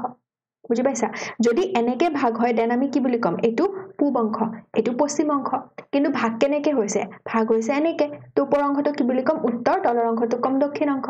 উত্তৰৰ অংশটো কোৱা হৈছিল লৰেশিয়া বুলি ষ্টেণ্ডাৰ্ডকে আৰু দক্ষিণ অংশটো কি বুলি কোৱা হৈছিল গণ্ডৱানা ল্যান্ড কি বুলি কোৱা হৈছিল উত্তৰৰটোক লৰেশিয়া দক্ষিণটোক গণ্ডৱানা ল্যান্ড হ'ব উল্টা পুল্টা নকৰিবা উত্তৰটোক লৰেশিয়া দক্ষিণটোক গণ্ডৱানা ল্যান্ড হ'ব হৈ গল দেন সোৱা মধ্যজীৱীয় কল্পৰ সময়ত যেতিয়া মধ্যজীৱীয় কল্প আহিল মই ক'লো না পুৰাজীৱীৰ পিছত মধ্যজীৱীৰ পিছত নৱজীৱীয় আহে নৱজীৱৰ সময়তে আমাৰ মানুহৰ উৎপত্তি হৈছিল আৰু তোমালোকে জানা জুৰাছিক পাৰ্ক চাইছা জুৰাছিক পাৰ্কৰ সময়তে কি হৈছিল আমাৰ ডাইনোসৰটো উৎপন্ন হৈছিল ডাইনোসৰ নামৰ জীৱসমূহৰ আৰু তাত বিলুপ্ত হৈছিল হ'ব হেতে তো সেই মধ্যজীৱীয় কল্পৰ সময়ত কি দেখা গ'ল যে এটা ভুত্তকৰ ফাটন ক্ৰিয়া দেখা গ'ল ভুত্তকৰ ফাটন ক্ৰিয়া মানে কি এই যে প্লেটছ বিলাক আছে ইমান বেছি হিহতৰ গতি বা ইমান বেছি সেই প্লেটছ মানে সেই প্লেটছ বিলাকে ইমান বেছি তোমাৰ এটা এক্সপ্লোশন এটা কৰিলে এটা সেই যে বম ব্লাষ্ট টাইপ যে হয় যে তেনেকুৱা এই কৰিলে যে পুৰা এটা ফাট মেলি গ'ল ইমান মানে এটা তোমাৰ শেক এটা আহিল তলৰ পৰা পৃথিৱীৰ পুৰা সব মানে উল্টা পুল্টা হৈ গ'ল আৰু বুজি পাইছা সব মানে তেহেজ নেহেজ হৈ গ'ল আৰু তেহেজ নেহেজ হ'ল সেই ভুত্তকৰ ফাটন ক্ৰিয়াটোৰ ফলত আৰু তাৰ পিছত কি হ'ল মহাদেশীয় সঞ্চাৰণ হৈ গ'ল মানে তাৰ পাছত সেই যে টুকুৰা বিলাক যে একে মানে তোমাৰ গণ্ডৱানা ল্যান্ড আছিল আৰু এই যে লৰেশিয়া আছিল হিহত টুকুৰি হৈ গ'ল ভাগ হৈ গ'ল বিস্তৃত হৈ গ'ল ইমান বেছি এটা এক্সপ্লোশন ইমান বেছি এটা পুৰা মানে ধুমুহা টাইপ এটা পুৰা ব্লাষ্ট টাইপ হৈ গ'ল বুজিছা সেই জুকাৰণিটোৰ ফলত সব ভাঙি চিঙি গুচি গ'ল হেতুৱে হয় আমাৰ কি প্লে আমাৰ হেতুৱে হৈছে আমাৰ এটো মহাদেশীয় বিস্থাপন বা সঞ্চাৰণ সূত্ৰ বুজি পাইছা এতিয়া মহাদেশীয় বিস্থাপন বা সঞ্চাৰণ সূত্ৰৰ প্ৰমাণ কি প্ৰমাণসমূহ তোমালোকক নালাগে বাট জাস্ট তোমালোকক মই এবাৰ ক'ব বিচাৰিছো যাতে ৰিলেট কৰিব পাৰা সো মহাদেশৰ আকৃতিৰ মিল জীৱাশ্মৰ মিল শিলৰ গঠন বা পৰ্বতৰ মিল আৰু প্ৰাচীন জলবায়ুৰ প্ৰমাণ চাবা আমি যদি এটা কিবা এটা বস্তু ভাঙো তাৰ আমি কি পাম টুকুৰা বিলাক পাম ধৰা আমি গ্লাছৰ বস্তু এটাই ভাঙিলো বা আমি কিবা এটা বেলেগ প্লাষ্টিকৰে ভাঙিলো আমি টুকুৰা বিলাক পাম নে নাই পাম আৰু সেই টুকুৰা বিলাকৰ যিখিনি কাষ হয় এজ হয় সেইখিনি এটা আনটোৰ লগত মেচ কৰিব নে নাই মেচ কৰিব মানে সাপোজ মই কিবা এটা এনেকুৱাকে ফুলৰ টাব এটা মই ভাঙি দিছো ফুলৰ টাব এটা ভাঙিলে তাক মই মাৰিব বুলি মই তাক আকৌ ফেবিকুইটেৰে জোৰা লগাবলৈ চাম তো ফেবিকুইটেৰে জোৰা লগালে অবভিয়াসলি মই টুকুৰা বিলাক বিচাৰি এটা আনটোৰ লগত খাপ খোৱাকে সজাবলৈ চেষ্টা কৰিম সেই সেম বস্তুটো ন এটা বস্তুৰ পৰাই পৃথক হৈ পিনে টুকুৰা বিলাক সৃষ্টি হৈছে এটা মাছৰ পৰাই মাছ মানে গম পাইছেনে এটা টুকুৰাৰ পৰা সেই টুকুৰাৰ এটা অংশৰ পৰা বহুত বস্তুৰ সৃষ্টি হৈছে বেলেগ বেলেগ তোমাৰ অংশবিলাক ভাগ হৈ গৈছে তো অবিয়াসলি হিহঁতৰ কি হ'ব কিবা এটাটো মিল থাকিব যেনেকৈ দক্ষিণ আমেৰিকাৰ আৰু আফ্ৰিকাৰ দক্ষিণ আমেৰিকাৰ পূব অংশটোৰ আফ্ৰিকাৰ পশ্চিম অংশটোৰ কি দেখা যায় মিল দেখা যায় মানে যেনেকৈ পাজল সলভ কৰো এটা আনটোৰ লগত পুৰা মিল মেচ খাই যায় যদি আমি তাক জইন লগাবলৈ চাওঁ তো হেতু ওয়েগনাৰে ভাবিলে যে এনেকুৱা দেখোন মিল খাই নিশ্চয় হিহঁতে এটা টুকুৰাৰ পৰাই সৃষ্টি হৈছে দেন ওয়েগনাৰে আৰু দেখিলে যে জীৱাশ্মসমূহৰ প্ৰাপ্তি একে ঠাইতে চোৱা জীৱাশ্ম মানে কি যে পৃথিৱীৰ আজিৰ পৰা এটা সময় আগত মানে এটা বহু বছৰ ধৰা আগত কিবা জীৱ আছিল আৰু তো আমি এতিয়া জানো যে দক্ষিণ আমেৰিকাৰ জীৱবিলাক বেলেগ আফ্ৰিকাৰ জীৱবিলাক বেলেগ বাট এটা সময়তো একেলগে আছিল ন তো যিটো সময়ত হিহঁতে একেলগে আছিল তেতিয়াতো জীৱবিলাক একে আছিল বুজি পাইছা জীৱবিলাকটো তেতিয়া একে ধৰণৰ আছিল সেই জীৱবিলাক যে মৰিছিলে হিহঁতৰ জীৱাশ্মবিলাক যদি পাওঁ আমি তো হিহঁতৰ জীৱাশ্মবিলাক চালে আমি দেখা পাওঁ যে সেই জীৱাশ্মবিলাক দক্ষিণ আমেৰিকাত যেনেকুৱা ধৰণৰ জীৱাশ্ম পাইছো আফ্ৰিকাতো একে ধৰণৰ জীৱাশ্ম পাইছো তাৰ মানে এটা ক্লিক কৰিলে ওয়েগনাৰৰ মনত নিশ্চয়কৈ আফ্ৰিকাৰ আৰু দক্ষিণ আমেৰিকা একেলগে আছিল কাৰণ চোৱা আমি এতিয়াই যদি চাওঁ আমাৰ সব জীৱ বা আমাৰ মানুহৰ ক্ষেত্ৰতে আফ্ৰিকাৰ মানুহবিলাক বেলেগ জীৱবিলাক তাত বেলেগ দক্ষিণ আমেৰিকাৰ মানুহবিলাক বেলেগ জীৱবিলাক বেলেগ তো আমাৰ কি হ'ব জীৱাশ্মবিলাক বেলেগ বেলেগে হ'ব ন বাট সেই এটা সময়ত একে একে আছিল সেইকাৰণে ফসিলছবিলাক একে তাৰোপৰি পাহাৰ পৰ্বতত পোৱা শিলৰ গঠনবিলাক একে একে ধৰণৰ তো এটা সময়ত একে আছিলে বুলি গম পালে কাৰণ শিলৰ গঠনো এটা বহুত ডাঙৰ এটা প্ৰক্ৰিয়া বুজি পাইছা এইবোৰ প্ৰমাণ দেন তোমালোক সেকেন্ড থিওৰিটো মই অলপমান বুজাই দিওঁ প্লেট টেকটনিক তত্ত্বটো বেলেগ একো নহয় যে এইটোৱে কয় যে আমাৰ প্লেটছবিলাক মুভ হৈ থাকে আমাৰ যে টেকটনিক প্লেটছবিলাক আছে টেকটনিক মানে কি টেকটনিক শব্দটো আহিছে এটা গ্ৰীক শব্দ যাৰ মিনিংটো হৈছে নিৰ্মাণ কৰা আৰু প্লেট মানে জানা প্লেটৰ আমাৰ যিটো গভীৰতা থাকে কিমান বুলি কৈছিলো 100 কিলোমিটাৰ মানে বহুত ডাঙৰ তো প্লেটছবিলাকে এটা যেতিয়া ডাঙৰ বস্তু এটা গভীৰ বস্তু এটা অলপমানো মুভ কৰে ন পুৰা হাংগামা হৈ যায় পুৰা তেহেজ নেহেজ হৈ যায় তো প্লেটছবিলাকে এই যে তোমাৰ মহাসাগৰীয় প্লেট আছে মহাদেশীয় প্লেট আছে মহাদেশীয় প্লেটছবিলাকে মুভ কৰি থাকে 2 সেন্টিমিটাৰ বছৰি 2 সেন্টিমিটাৰ প্ৰায় 2 সেন্টিমিটাৰ মানকে আৰু মহাসাগৰীয় প্লেটবিলাকে বছৰি 5 সেন্টিমিটাৰ মানকে মুভ কৰি থাকে হ'ব তো ইহঁতৰ গতিবিধি এই গতিবিধি বা ইহঁতৰ এই যে মুভমেন্টৰ কাৰণে আমাৰ বেলেগ বেলেগ বস্তুবিলাকৰ সৃষ্টি হয় যেনেকৈ ভূমিকম্প আগ্নেয়গিৰিৰ সৃষ্টি হয় পৰ্বতৰ সৃষ্টি হয় খাতৰ সৃষ্টি হয় তো এই প্লেট টেকটনিক থিওৰি এইটোৱে কয় যে এই প্লেটছবিলাকৰ কাৰণে এই প্লেটছবিলাকৰ গতিৰ কাৰণে মুভমেন্টৰ কাৰণে আমাৰ মহাদেশ আৰু মহাসাগৰসমূহ এতিয়া যেনেকৈ আমি পাওঁ বিস্তৃত তেনেকৈ বিস্তৃত হৈ গৈছে আগতে থুপ খাই আছিলে তাৰপিছত মুভমেন্টৰ কাৰণে এনেকৈ আহি সবে পুৰা বিস্তৃত হৈ গৈছে এনেকৈ তো এইটো প্লেট টেকটনিক তত্ত্ব বুজি পাইছা তো প্লেট টেকটনিক তত্ত্বৰো তোমাৰ প্লেটছবিলাকৰ মুভমেন্ট তিনিটা ধৰণৰ আছে গতি তিনিটা ধৰণৰ আছে এটা গতি কেনেকুৱা জানানে সাপোজ এখন প্লেট আৰু এখন প্লেট এটা আনটো মুৱাকে গতি কৰিছে তাক আমি কওঁ কনভাৰ্জেন্ট বা আমি কওঁ সমকেন্দ্ৰাভিমুখী চোৱা একেলগে একে পিনে মুভ কৰিছে তো যদি এখন প্লেট আৰু এখন প্লেটে আহি আছে টক্কৰ মাৰি দিব ন টক্কৰ মাৰি দিয়া মানে কি দুটাই দুখ পাব দুটাই দুখ পোৱা মানে কি দুটাৰে কিবা নহয় কিবা ক্ষতি হ'ব ইয়াৰো কাখখিনি আৰু বাউণ্ডাৰীখিনি এনেকে ক্ষতি হ'ব ইয়াৰো বাউণ্ডাৰীখিনি ক্ষতি হ'ব তো দুটা ক্ষতি হোৱাৰ লগে লগে কি হয় এনেকুৱাকে তল পিনে গুচি যায় দুখন প্লেট তল পিনে গুচি নাযায় জাস্ট বাউণ্ডাৰীটো কৈছো বা বাউণ্ডাৰীটো ভাঙি যায় বা ক্ষতি হয় তো তাৰ ফলত বস্তুটো এনেকুৱা টাইপৰ হৈ যায় তল পিনে গুচি যায় তল দেশ সৃষ্টি হয় আৰু এই তলদেশৰ কাৰণে আমাৰ যে সাগৰ মহাসাগৰৰ তলিত যে আমি যে খাদবিলাক যে দেখা পাওঁ সেই খাদবিলাকৰ সৃষ্টি হয় কাৰণ এটা ডিপ্ৰেছন এটা গাঁত এটাৰ সৃষ্টি হৈ যায় এইখন প্লেটো আছিলে দুটাই ভাঙি পিনে কি কৰে গাঁত এটাৰ সৃষ্টি কৰি দিয়ে তেনেকৈ আহে অপহাৰী সীমাবিলাকত কি হয় এইখন প্লেট আৰু এইখন প্লেট আঁতৰি যায় তো চোৱা প্লেটছবিলাক ক'ত ভাহি আছে মেগমাত ভাহি আছে কাৰণ আমাৰ মেণ্টেলত কি আছে মেগমাইটো আছে আৰু মেণ্টেলৰ আপাৰ মেণ্টেলৰ ওপৰতহে প্লেটছবিলাক আছে তো প্লেটছবিলাকতো মেগমাতে আছে প্লেটছবিলাকে যদি এনেকৈ এটা আনটোৰ পৰা দূৰত গুচি যায় তলত কি আছে মেগমা আছে তো মেগমাবিলাক ওলাই আহিব ন এনেকৈ আছে মেগমাবিলাক ওলাই আহিব আৰু সেই মেগমাবিলাক ঠাণ্ডা হৈ পিনে পৰ্বতবিলাকৰ সৃষ্টি কৰে পাহাৰৰ সৃষ্টি কৰে সিম্পল দেন তোমাৰ আহিব প্যাৰেলেল পৰিৱৰ্তক শ্ৰুতি বা ট্ৰান্সফৰ্ম বাউণ্ডাৰী প্যাৰেলেল মানে এখন প্লেটে এনেকৈ গতি কৰে জাস্ট এনেকুৱা হৈ গৈছে তেতিয়া কি হ'ব এগেইন তোমাৰ মেগমা ওলাই আহিব ইয়াতে সৃষ্টিও নহয় ধ্বংসও নহয় জাস্ট মেগমা ওলাই আহিব মেগমা ওলাই পিনে ঠাণ্ডা হৈ পিনে পৰ্বত পাহাৰ সৃষ্টি কৰিব আৰু এই সব ধৰণৰ মুভমেন্টতে প্লেটছৰ মুভমেন্টতে কিহৰ সৃষ্টি হয় তোমাৰ ভূমিকম্পৰ সৃষ্টি হয় বা আগ্নেয়গিৰিৰ সৃষ্টি হয় আগ্নেয়গিৰি মানে লাভাটো যে ওলাই আহে মেগমাটো ওলাই আহে হেতুকে আমি আগ্নেয়গিৰি বুলি কওঁ হ'ব পিকচাৰটোৰে বুজি পাবা চাবা যে ডাইভাৰজেন্ট বাউণ্ডাৰী চোৱা এনেকে গৈছে তো মেগমাবিলাক এই তলত যে মেগমা আছে এইটো কি হৈ আছে ওলাই আহিছে তেনেকৈ তোমাৰ চোৱা ইয়াতে সমকেন্দ্ৰাভিমুখী এনেকে অহাৰ লগে লগে চোৱা তলপিনে গুচি গৈছে দেখিছানে তলপিনে এনেকে খাতৰ সৃষ্টি হৈ গৈছে তাৰ পাছত ট্ৰান্সফৰ্ম মানে কি এইটো ইফালে গৈছে এইটো ইফালে গৈছে হ'ব নাইবা এনেকেও যাব পাৰে হেতু তাৰ ফলত কি হ'ব अगेन তোমাৰ তলৰ পৰা মেগমা ওলাই আহিব সিম্পল বুজি পাইছা এইবিলাক সব এই মই যিখিনি কথা কলো সেম সেই বস্তুখিনি দিয়া আছে হ'ব চলো এতিয়া আহিল আমাৰ মহাদেশ আৰু মহাসাগৰসমূহৰ তোমালোকে সবতকে বেছি টান পোৱা কনসেপ্টছ বিলাক যে চাৰিসীমা বা মহাদেশ আৰু মহাসাগৰসমূহৰ বিৱৰণ যেতিয়া লিখিব দিয়ে সমুদ্ৰকা যেতিয়া দিব দিয়ে কেনেকৈ পঢ়িবা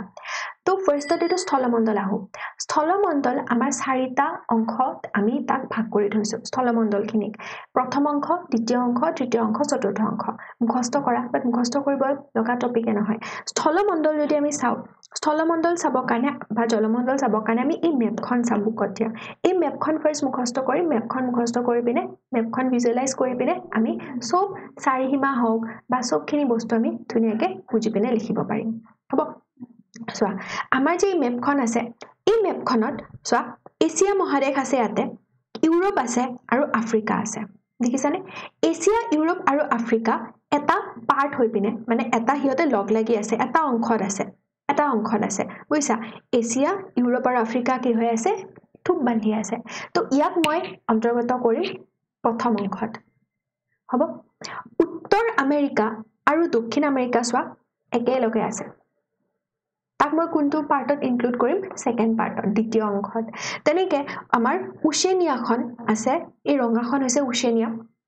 অস্ট্ৰেলিয়া বুলি লিখা পাবা অস্ট্ৰেলিয়া মানে অস্ট্ৰেলিয়াৰ বহুত দ্বীপপুঞ্জ লগ লাগি ওশেনিয়াখন হৈছে হেগানে বহুত মেপত অস্ট্ৰেলিয়া বুলি লিখা থাকে ওশেনিয়াখনক বাট মহাদেশখনৰ নাম কি ওশেনিয়াখন বেলেগকে আছে তো এটো হৈছে থাৰ্ড পাৰ্ট তেনেকে তোমাৰ ফোৰ্থ পাৰ্টটো হৈছে এন্টাৰ্কটিকা এই এন্টাৰ্কটিকা মহাদেশখন এন্টাৰ্কটিকাখন একদম তলত আছে তো এটো হৈছে 4 নম্বৰ পাৰ্ট কাৰণ এন্টাৰ্কটিকাখন বৰফৰ হৈ পুৰা তো পুৰা দক্ষিণ গোলাৰ্ধত আছে আৰু বগা বগা দেখা পাইছা এন্টাৰ্কটিকা তাত মানুহৰ বসতিয়ে নাই এন্টাৰ্কটিকা এই চাৰিটা পাৰ্ট বুজিয়ে পালা চাৰিটা পাৰ্ট কি এছিয়া ইউৰোপ আফ্ৰিকা একেলগে আছে উত্তৰ আমেৰিকা দক্ষিণ আমেৰিকা একেলগে আছে তৃতীয়ত ওশেনিয়া আছে আৰু দেন চতুৰ্থত এন্টাৰ্কটিকা আছে বহুত সিম্পল হ'ব এতিয়া আহা মহাসাগৰসমূহৰ বিস্তৃতি দেশকেইখন যদি ভিজুৱেলাইজেচন কৰিব পাৰিছা মহাসাগৰসমূহ বহুত ইজি হয় মহাদেশকেইখন গম পালা এছিয়া ইউৰোপ আফ্ৰিকা উত্তৰ আমেৰিকা দক্ষিণ আমেৰিকা ওশেনিয়া আৰু এন্টাৰ্কটিকা ধুনীয়াকৈ ভিজুৱেলাইজেচন হৈ গ'ল মহাসাগৰসমূহ চোৱা আগতে মই তোমালোকক এটা পইণ্ট কৈ দিওঁ ইয়াতে যে এই যিখন মেপ হয় এই মেপখন হৈছে ওপেন মেপ মানে কি আমি যে মেপ বিলাক যে আমি মেপৰ এটা পাৰ্ট এটাহে চাওঁ ধৰা অসমৰ মেপখন আঁকিলো কামৰূপৰ মেপখন আঁকিলো বা তেনেকুৱা আমি এটা জাষ্ট নিজৰ পাৰ্ট এটা আমি চাওঁ সেই পাৰ্টটো বা আমি গুগল মেপত চালে আমি জাষ্ট হেতু 2D ভিউ চাওঁ আমি 3D ভিউ নাচাওঁ ন বাট এইটো তোমালোকে ভাবা এটা 3D ভিউ বুলি 3D মানে গম পাইছা ন ধুনীয়াকৈ আমি ধৰা এইটো ওপেন কৰি লৈছো যেনেকৈ আমাৰ পৃথিৱীৰ কি থাকে গোলকটো থাকে মই কৈছিলো ন গোলকটো আমি ষ্টাডি কৰিব পাৰো তেনেকৈ সাপোজ আমি পৃথিৱীৰ এই মেপখন ওপেন কৰি পিনে চাইছো ঠিক আছে আমি এখন ধৰা এইটো পৃথিৱীৰ গোলকটো গোটেই গোলক হা এইটো গোলক সাপোজ এই গ্লোবটো এইটো মই ওপেন কৰি পিনে চাইছো হা এনেকৈ চাইছো তেতিয়াহে মই আঁকিব পাৰিম ন কাৰণ মই কপিত আঁকিবৰ কাৰণে মই বহিত আঁকিবৰ কাৰণে গোলকটো আঁকিব নোৱাৰো তাক মই এটা পইণ্টত ফালি পিনে তাক মই ওপেন কৰি দিব লাগিব এনেকৈ ঠিক আছে তো ইয়াতে মই ধৰা পৃথিৱীখন গোলকৰ চোৱা এই বুঢ়াঙুলি দুটা দেখা পাইছা সাপোজ এইখন হৈছে প্ৰশান্ত মহাসাগৰ বুঢ়াঙুলিটাক কি বুলি ভাবিবা প্ৰশান্ত মহাসাগৰখনক মই এনেকৈ ছিঙি পেলাইছো মাজতে এনেকৈ দিলো আঁকিছো মই আঁকিলে কি হ'ব এইটো লেফটৰ বুঢ়া আঙুলি আৰু এইটো ৰাইটৰ বুঢ়া আঙুলি দেখিছা তো দুটা ভাগত ভাগ হৈ গ'ল তেনেকৈ ইয়াতে মেপখনত আমাৰ প্ৰশান্ত মহাসাগৰখন একেলগে হৈ আছে গোলক হিচাপে কিন্তু তাক আমি লেফট পিনে আৰু ৰাইট পিনে দুটা ভাগত ভগুৱাই দিছো চোৱা ইয়াতে লেফট ইফালে লেফটৰ পিনে থকা প্ৰশান্ত মহাসাগৰ আৰু ইফালে ৰাইটৰ পিনে প্ৰশান্ত মহাসাগৰ আছে কিন্তু তাৰ মিনিংটো এইটো নহয় যে প্ৰশান্ত মহাসাগৰ দুখন এটা গোলক হয় একেলগতে আছে বস্তুটো just wide view just open up ভিউটো মেপৰ হেতু ক্লিয়াৰ হল তো প্ৰশান্ত মহাসাগৰখন চোৱা কাৰ মাজত আছে প্ৰশান্ত মহাসাগৰখনৰ বিস্তৃতি কি প্ৰশান্ত মহাসাগৰখনৰ বিস্তৃতি হৈছে এছিয়া মহাদেশ উত্তৰ আমেৰিকা আৰু দক্ষিণ আমেৰিকাৰ মাজত মেপখনত ধুনীয়াকৈ বুজিয়ে পায় এখন হৈছে এছিয়া মহাদেশ হ'ব এছিয়াৰ এইটো পিনে দেখিছা প্ৰশান্ত মহাসাগৰ আছে উত্তৰ আমেৰিকা দেখিছা আৰু দক্ষিণ আমেৰিকা দেখিছা এইপিনে প্ৰশান্ত মহাসাগৰ আছে আৰু এইটো যেহেতু এটা গোলক হয় তো অবভিয়াছলি এছিয়া উত্তৰ আমেৰিকা আৰু দক্ষিণ আমেৰিকাৰ মাজত প্ৰশান্ত মহাসাগৰখন থাকিব বা তেনেকৈ আমি ক'ব পাৰিম এছিয়া উত্তৰ আমেৰিকা দক্ষিণ আমেৰিকাৰ মাজত প্ৰশান্তখন আছে বহুত সিম্পল দেন আহিল আটলান্টিক মহাসাগৰখন বহুত ইজি হয় আটলান্টিক মহাসাগৰখনক যদি তোমালোকে চোৱা এনেকৈ এটা এছ আকৃতি এছ শেপ এটা হৈ যায় হয়নে এছ শেপ এটা হৈ যায় তো এছ শেপ হ'লে obviously তোমাৰ আটলান্টিক মহাসাগৰখনে কাক টাচ কৰি আছে এটু পিনে ইউৰোপক টাচ কৰি আছে তলত আফ্ৰিকাক টাচ কৰি আছে ওপৰ পিনে উত্তৰ আমেৰিকাক টাচ কৰি আছে তলত দক্ষিণ আমেৰিকাক টাচ কৰি আছে তো মই কি বুলি কম আটলান্টিক মহাসাগৰখন কাৰ মাজত অৱস্থিত উত্তৰ আমেৰিকা দক্ষিণ আমেৰিকা ইউৰোপ আৰু আফ্ৰিকাৰ মাজত অৱস্থিত বহুত সিম্পল হয়নে ভাৰত মহাসাগৰখন ক'ত আছে এছিয়া চোৱা এছিয়াৰ দক্ষিণ পিনে আছে হয়নে আফ্ৰিকাৰ চোৱা আফ্ৰিকাৰ পূব পিনে আছে আৰু ওশেনিয়াৰ পশ্চিম পিনে আছে কাৰণ আমি এই দিশটো যদি চাও পূব পশ্চিম উত্তৰ দক্ষিণ তো আফ্ৰিকাখন যদি চোৱা আফ্ৰিকাৰ এটু কোনটো ফাল হ'ব পূব ফাল তো আফ্ৰিকাৰ পূব পিনে ভাৰত মহাসাগৰখন আছে হয়নে আৰু ওশেনিয়াৰ কোন পিনে আছে পশ্চিম পিনে আছে আৰু এছিয়াৰ কোন পিনে আছে এছিয়াৰ দক্ষিণ পিনে আছে সিম্পল হল উত্তৰ মহাসাগৰ আৰু দক্ষিণ মহাসাগৰ চোৱা উত্তৰ মহাসাগৰ আৰু দক্ষিণ মহাসাগৰ আৰু ইজি তুমি গোলকটোক দুটা ভাগত ভাগ কৰি দিবা গোলকটোক দুটা ভাগত ভাগ কৰিলে ওপৰৰ ফালটো আৰু তলৰ ফালটো চোৱা ওপৰৰ ফালটোক তুমি চাবা উত্তৰ মহাসাগৰ আৰু তলৰ যেটো মেৰু হে মেৰুটো বা তলৰ গোলাৰ্ধটো কি বুলি কবা দক্ষিণ গোলাৰ্ধ দক্ষিণ মহাসাগৰ আছে দক্ষিণ গোলাৰ্ধত চোৱা এনেকৈ ভাগ কৰিলা উত্তৰ মহাসাগৰ কাৰ কোন কেখন মহাদেশৰ ওপৰত আছে চোৱা উত্তৰ আমেৰিকাৰ ওপৰত আছে ইয়াতে আফ্ৰিকা মই কিয় নকওঁ কাৰণ আফ্ৰিকাৰ ওপৰতো এখন মহাদেশ আছে কোনখন ইউৰোপ তো ইউৰোপৰ লগতহে টাচ কৰি আছে মেইনলি তো ইউৰোপ বুলি ক'লো আৰু এছিয়া তো উত্তৰ মহাসাগৰ কোন কেখন মহাদেশৰ উত্তৰে আছে উত্তৰ আমেৰিকা ইউৰোপ আৰু এছিয়া মহাদেশৰ উত্তৰে আছে তেনেকে দক্ষিণ মহাসাগৰ কাৰ দক্ষিণত আছে দক্ষিণ আমেৰিকাৰ দক্ষিণত আছে আফ্ৰিকাৰ দক্ষিণত আছে আৰু ওশেনিয়াৰ দক্ষিণত আছে সিম্পল বুজি পাইছা এইটা চোৱা ইয়াতে ধুনিয়াকে বুকত সেই বস্তুখিনি লিখা আছে জাস্ট আমি কনসেপচুয়ালি মেপৰ দ্বাৰা আৰামসে ইজিলি পঢ়িলো হ'ব ঠিক আছে ইজি চোৱা এইটো আমাৰ ফাৰ্স্ট পাৰ্ট হ'ব দেন এইটো আমাৰ সেকেন্ড পাৰ্ট এইটো আমাৰ থাৰ্ড পাৰ্ট আৰু এইটো হৈছে আমাৰ ফোৰ্থ পাৰ্ট হৈ গ'ল হ'ব এইবিলাক হৈ গ'ল সো এতিয়া আৰু এটা পইণ্ট আৰু এটা লাইন বুকত দিয়া আছে যে প্ৰশান্ত মহাসাগৰ আটলান্টিক মহাসাগৰ আৰু ভাৰত মহাসাগৰ উত্তৰ আৰু দক্ষিণ গোলাৰ্ধ দুটালৈ বিস্তৃত হৈ আছে দুটা গোলাৰ্ধলৈ বিস্তৃত হৈ আছে মানে আমি যদি আটলান্টিকখন চাও আমি যদি প্ৰশান্তখন চাও আৰু ভাৰতখন চাও প্ৰশান্তখন চোৱা উত্তৰ আৰু দক্ষিণ দুই পিনে আছে ভাৰতখন চাও উত্তৰ দক্ষিণ আৰু আটলান্টিকখন চাও উত্তৰ আৰু দক্ষিণ দুই পিনে আছে কিন্তু মই যদি উত্তৰ মহাসাগৰ আৰু দক্ষিণ মহাসাগৰৰ কথা কওঁ উত্তৰ মহাসাগৰখন অনলি উত্তৰ গোলাৰ্ধত বিস্তৃত হৈ আছে আৰু দক্ষিণ মহাসাগৰখন অনলি দক্ষিণ গোলাৰ্ধতহে অৱস্থিত হৈ আছে সিম্পল বহুত সিম্পল ঠিক আছে এতিয়া তোমালোকক এটা পইণ্ট মই কওঁ এইটো তোমালোকৰ কয় ন যে সাতখন সমুদ্ৰ পাৰ হৈ আহিছা কয় ন সাত সমুদ্ৰ পাৰ करके आए हैं इतने दूर से आए हो सात समुद्र पार करके आए हो কিন্তু ফৰেনত গলে বিদেশত গলে কয় ন সাত সমুদ্ৰ পাৰ কৰি কিয় কয় সাতখন সমুদ্ৰ বুলি কিয় কয় সাতখন সমুদ্ৰ কিয় কয় চোৱা যে আমাৰ যদি চাও প্ৰশান্ত মহাসাগৰখনক আমি কেনেকৈ ভাগ কৰিছো চোৱা যে এইখন ইফালৰ চোৱা এটু পিনে প্ৰশান্ত মহাসাগৰখন আছে কিন্তু এটু পিনে প্ৰশান্ত মহাসাগৰখন বহুত ডাঙৰ আছে ইফালেতো অলপমান আছে হয়নে ইপিনে বহুত ডাঙৰ আছে তো ইয়াৰে প্ৰশান্ত মহাসাগৰখনক মই ইপিনখনক মই উত্তৰ প্ৰশান্ত মহাসাগৰ আৰু দক্ষিণ প্ৰশান্ত মহাসাগৰ বুলি ভাগ কৰিব পাৰো তেনেকে আটলান্টিক মহাসাগৰখন উত্তৰ পিনেও আছে দক্ষিণ পিনেও আছে তো উত্তৰ আটলান্টিক মহাসাগৰ আৰু দক্ষিণ আটলান্টিক মহাসাগৰত ভাগ কৰিব পাৰো ভাৰত মহাসাগৰখনটো দেখিলা উত্তৰ মহাসাগৰ আৰু দক্ষিণ মহাসাগৰ তো এনেকে মই এই ডাঙৰ মহাসাগৰ কেইখনক যদি ভাগ কৰি দিও কেইখন হৈ যায় এখন দুখন তিনিখন চাৰিখন পাঁচখন ছয়খন সাতখন হৈ যায় আৰু সেইকাৰণে টোটাল আমাৰ সাতখন সমুদ্ৰ বুলি কয় বুজিছা কাৰণ এই ইমান ডাঙৰ হয় তাক আমি কিছুমানে ভাগ কৰি দিয়ে উত্তৰ প্ৰশান্ত দক্ষিণ প্ৰশান্ত উত্তৰ আটলান্টিক দক্ষিণ আটলান্টিক আৰু এইটো কাৰণে সাতখন সমুদ্ৰ এটো জাস্ট এটা লজিকৰ কাৰণে মই কৈ দিছো হ'ব ঠিক আছে ঠিক है चलो এতিয়া আহা মহাসাগৰসমূহৰ অৱস্থিতি আৰু বৈশিষ্ট্য ইয়াতে তোমালোকে পাবা প্ৰথমে মাটিকালিৰ বিতৰণ মাটিকালি সবতকে বৃহত্তম কোনখন প্ৰশান্ত মহাসাগৰখন আটলান্টিক মহাসাগৰখন দেন সেকেন্ডত আহিব ভাৰতখন দেন দক্ষিণখন আৰু সবতকে ক্ষুদ্ৰতম হৈছে আমাৰ উত্তৰ মহাসাগৰখন জলমণ্ডল এইবোৰ তোমালোকে সংখ্যাবিলাক কিবা ট্ৰিক্স লৈ পিনে মনত কৰিবলৈ চাবা তো ট্ৰিক্স বিলাক মই বেলেগ সেপাৰেট কে ভিডিও বনাই দিম যদি ট্ৰিক্স লাগে comment down in the comment section কাৰণ এইবোৰ তোমালোকৰ নিজৰ ওপৰত কথা হ'ব কিমান ৰলে হেতু কৰিব পাৰা অলপ চলপ মনত ৰাখিলে হ'ব কাৰণে এমসিকিউ আহিব নৰমালি লিখিবলৈ নাহে হ'ব এতিয়া আহা যে মুখ্য ভূমিৰূপ মানে কি যে আমাৰ সাগৰ মহাসাগৰৰ তলিটো বহুত বেলেগ ধৰণৰ ভূ অৱয়ব থাকে আৰু আমাৰ স্থলভাগৰ তলতো বেলেগ ধৰণৰ আমাৰ মানে স্থলভাগতো বেলেগ ধৰণৰ ভূ অৱয়ব থাকে স্থলভাগটো বেলেগ ভূ অৱয়বেৰে নিৰ্মিত তোমাৰ ভূমিৰূপ বিলাক কি আৰু জলৰূপ বিলাক কি আমাৰ মুখ্য ভূমিৰূপ বিলাক হৈছে পৰ্বত পাহাৰ তাৰ পাছত আমাৰ মালভূমি সমভূমি আৰু উপত্যকা উপকূল সমুদ্ৰ তীৰ এইবিলাক আমাৰ মুখ্য ভূমিৰূপ তো ইয়াৰ বিষয়ে তোমালোকৰ ইমান কনসেপ্ট নাথাকে সৰুতে পাইছিলা পাহৰিছা সেইকাৰণে এবাৰ ৰিভাইজ কৰি দিও ইয়াতে এই প্যাৰাগ্ৰাফটোত সেই বস্তুখিনি দিয়া আছে এই প্যাৰাগ্ৰাফৰখিনি আমি জাস্ট এবাৰ ৰিভাইজ কৰিম সৰ পৰ্বত আৰু পাহাৰ এই দুটা মাজৰ ডিফাৰেন্সটো কি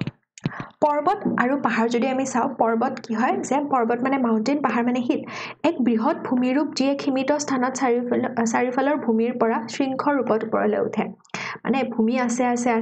আৰু ইয়াৰ পৰা যদি এনেকে শৃংখৰ ৰূপত উঠে তাক আমি কি বুলি কম নৰমাল বাকি ভূমিতকে যদি ওপৰত উঠি যায়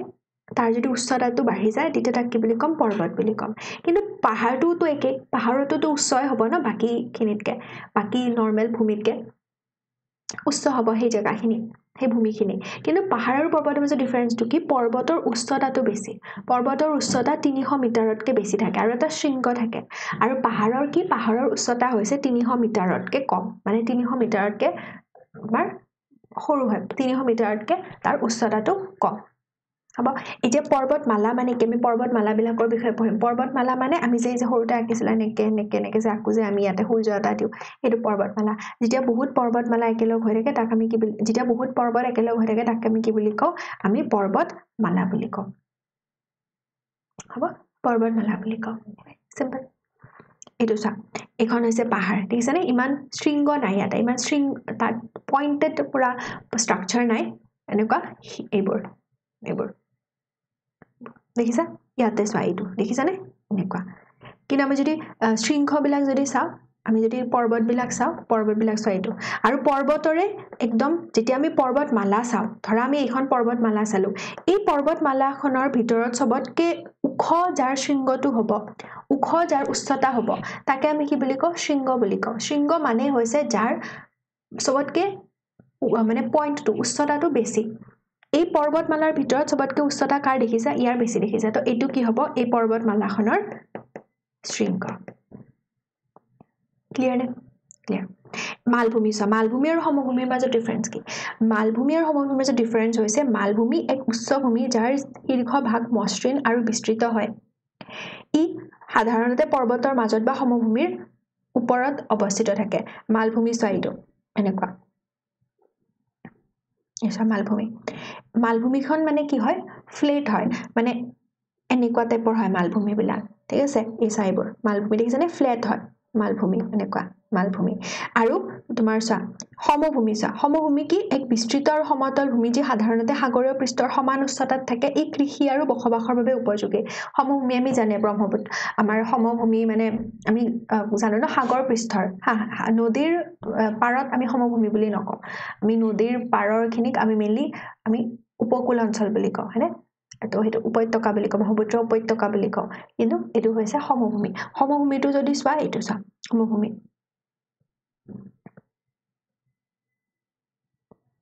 এনেকুৱা ইয়াতে থাকিব তোমাৰ এইখিনি সমভূমি এইবোৰ দেখিছানে প্লেন এৰিয়া এইবোৰ সমভূমি মুঠতে পানীৰ কাষত আছে আৰু য'ত খেতি বাতি ভালকে হয় য'ত পলস পৰে এতিয়া সমভূমি হ'ব এতিয়া তোমাৰ মালভূমি আৰু পৰ্বতৰ মাজৰ ডিফাৰেন্সটো কি মালভূমি দেখিছা সাৰফেসটো কি হয় সৰু হয় ওপৰৰ শৃংখত নাথাকে ফ্ল্যাট হয় আৰু বেছি ইমান ৰেঞ্জটো ইমান বেছি নহয় হয়নে পুৰা এনেকা ইমান ডাঙৰ ডাঙৰ নাথাকে বাট মাউন্টেইন বিলাক এনেকুৱা থাকে খুব ডাঙৰ ডাঙৰ শৃংখ থাকে ভয়ানক থাকে মাউন্টেইন বিলাক আৰু এইটো চা এই পিকচাৰটো তোমালোকে কি দেখিছা মালভূমি দেখিছা পৰ্বত দেখিছা আৰু সমভূমি দেখিছা মালভূমি কোনখিনি এইখিনি চোৱা মাউন্টেইন কোনবিলাক এইবিলাক আৰু প্লেন কোনবিলাক এইবিলাক দেখিছা প্লেন হগল বুজি পালা এইবোৰ তোমালোকৰ এক্সামত নাহে মই জাস্ট এবাৰ ৰিভিজনৰ কাৰণে দি দিছো যাতে এটা আইডিয়া থাকে যে আমাৰ ভূমিৰ পৃষ্ঠত কি কেনেকুৱা ধৰণৰ আমাৰ ষ্ট্ৰাকচাৰ বিলাক পোৱা যায় উপত্যকা মানে ভেলি মানে পৰ্বত আৰু পাহাৰৰ মাজত অৱস্থিত এক নিম্নভূমি ইয়াত কি হয় তোমাৰ মানে পানীৰ তোমাৰ নদী হৈ থাকে হা ইয়াতে মানে ইয়াৰ মাজেৰে নদী বৈ যায় চাবা এইটো এখন ধৰা পাহাৰ বা পৰ্বত এনেকুৱা থাকে তাৰ মাজৰ নিম্নভূমি থাকিব মানে চোৱা আমি যে এনেকে যে পৰ্বত বিলাক আকো এই চোৱাচোন ইয়াতে ডিপ্ৰেছন এটা হৈ গৈছে নাই পৰ্বতখন উঠি পিনে আকৌ নামিছে আকৌ উঠিছে তো এই যে মাজত কি হয় তোমাৰ নদীৰ বা এনেকুৱা পানীৰ সৃষ্টি হয় চোৱা ইয়াতে দেখিছানে এইবোৰ ইয়াতে এইখিনি কি হৈছে পানীৰ সৃষ্টি হৈছে এই পানীৰ সৃষ্টি হৈছে তেতিয়া তাক কি বুলি কোৱা হয় উপত্যকা বুলি কোৱা হয় বুজি পাইছা তেতিয়া তাক কি বুলি কোৱা হয় উপত্যকা বুলি কোৱা হয় আমি যে এনেকে যে পানী বৈ যোৱা আকো হয়নে আমি সৰুতে বহুত আঁকিছো এনেকুৱা পিকচাৰ পাহাৰৰ মাজেৰে পানী বৈ আহিছে সেইবোৰ আমি উপত্যকা আঁকি থাকো সেইবোৰ আমি উপত্যকা আকো উপকূল মানে কি উপকূল মানে হৈছে সাগৰ মহাসাগৰ বা ডাঙৰ জলাশয়ৰ কাষৰীয়া অঞ্চল ইয়াত পানী আৰু স্থলভাগৰ মিলন হয় উপকূলটো আমি পঢ়ি আছো আৰু সমুদ্ৰ তীৰটো একে য'ত বালিৰ বা কণিকাৰ স্তৰ থাকে সাধাৰণতে পৰ্যটনৰ বাবে প্ৰিয় স্থল চাবা উপকূল এইখিনি উপকূলত উপকূল অংশটো কি যে আমাৰ ইয়াত এই পানীখিনি ষ্টপ এন্ড হৈছে পানীখিনি ইয়াতে তোমাৰ শেষ হৈছে আৰু মাটিৰ ষ্টাৰ্ট হৈছে ইয়াতে চা পানীখিনি শেষ হৈছে মাটিৰ এন্ড হৈছে তো এইখিনি উপকূল অঞ্চল হ'ব আৰু সমুদ্ৰ তীৰ মানে কি সমুদ্ৰ তীৰ মানে এনেকুৱা সাগৰৰ পাৰবিলাক আৰু সাগৰৰ পাৰবিলাক এই সাগৰৰ পাৰবিলাকক আমি কি বুলি কওঁ কোষ্টেল এৰিয়া বুলি কওঁ সমুদ্ৰ কোষ্টেল এৰিয়া নহয় সৰি বিচ বুলি কওঁ আমি যে বিচত যোৱা বুলি কওঁ সেই বিচ কিন্তু কোষ্টেল এৰিয়া মানে কি উপকূল মানে হৈছে যদি আমি উপকূল অঞ্চলত মাছ ধৰিব ভাল বা এনেকুৱা বিলাক যে কওঁ যে তাত মানে এই মানে আমি এনেকে ক'ব পাৰো যে ধৰা ইয়াতে তোমাৰ এইখিনি পানীখিনি এন্ড হৈছে হা এখন সাগৰ ইয়াতে পানীখিনি এন্ড হ'ব আৰু কিন্তু পানীৰ তলত ধৰা এনেকে আহি পানীখিনি এন্ড হ'ব ইয়াতে মাটিও ষ্টাৰ্ট হৈছে ইয়াতে পানী অলপ আছে তো আমি যদি যাও কেতিয়াবা এনেকে আমি যে এনেকে যে সাগৰৰ বিচত যে আমি অলপমান খুচকাৰি যে গৈ থাকো পানী টাচ কৰিব কাৰণে আমিতো অবভিয়াসলি দ পানীত যাব নোৱাৰো ন আমি কি যাম আমি কেনেকুৱা পানীত যাম আমি মাটি থকা পানীত যাম তো যিখিনি পানী মানে আমি যিমানলে মাটি পাই থাকিম সেই মাটি পোৱাখিনিয়ে হৈছে উপকূল অঞ্চল য'ত মানে মাছ ধৰিব ভাল হ'ব য'ত মানে মানুহবিলাকে যাব পাৰিব ওচৰত ধৰা কাপোৰ চাপোৰ ধুব গ'লেও সেইখিনি অঞ্চললৈ যাব পাৰিব একদম দত যাব নোৱাৰে তো সেই বস্তুখিনি বুজিছা মানে মাটি আৰু পানীৰ য'ত মিলন হয় সেই পৰ্চন উপকূল বুলি কওঁ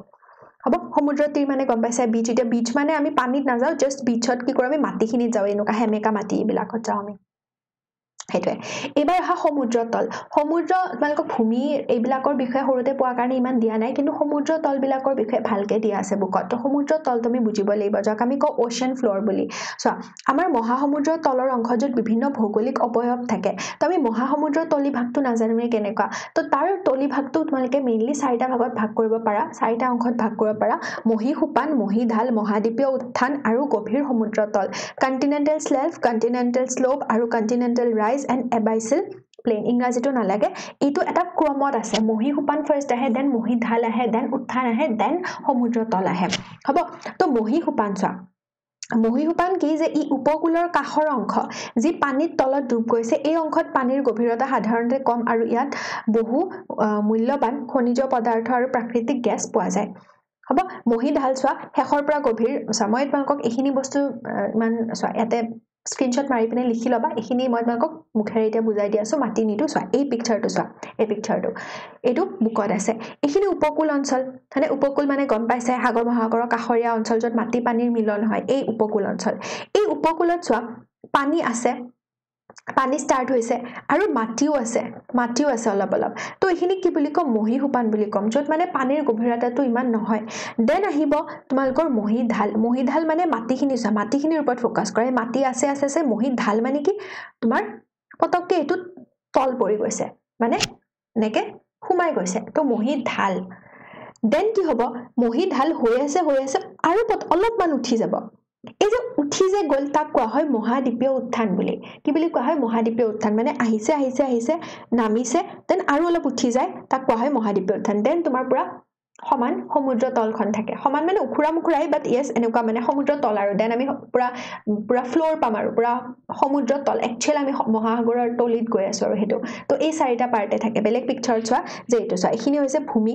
মহি উপান মানে চোৱা এনেকে আহিছে মহি উপান দেন পুৰা মহি ঢাল পুৰা তল হৈ গৈছে দেন চোৱা এটা এনেকে আহিছে এইটো কোৱা হয় ৰাইজ বুলি এনেকে মহাদ্বীপীয় উত্থান বুলি কোৱা হয় দেন এনেকুৱা হ'ল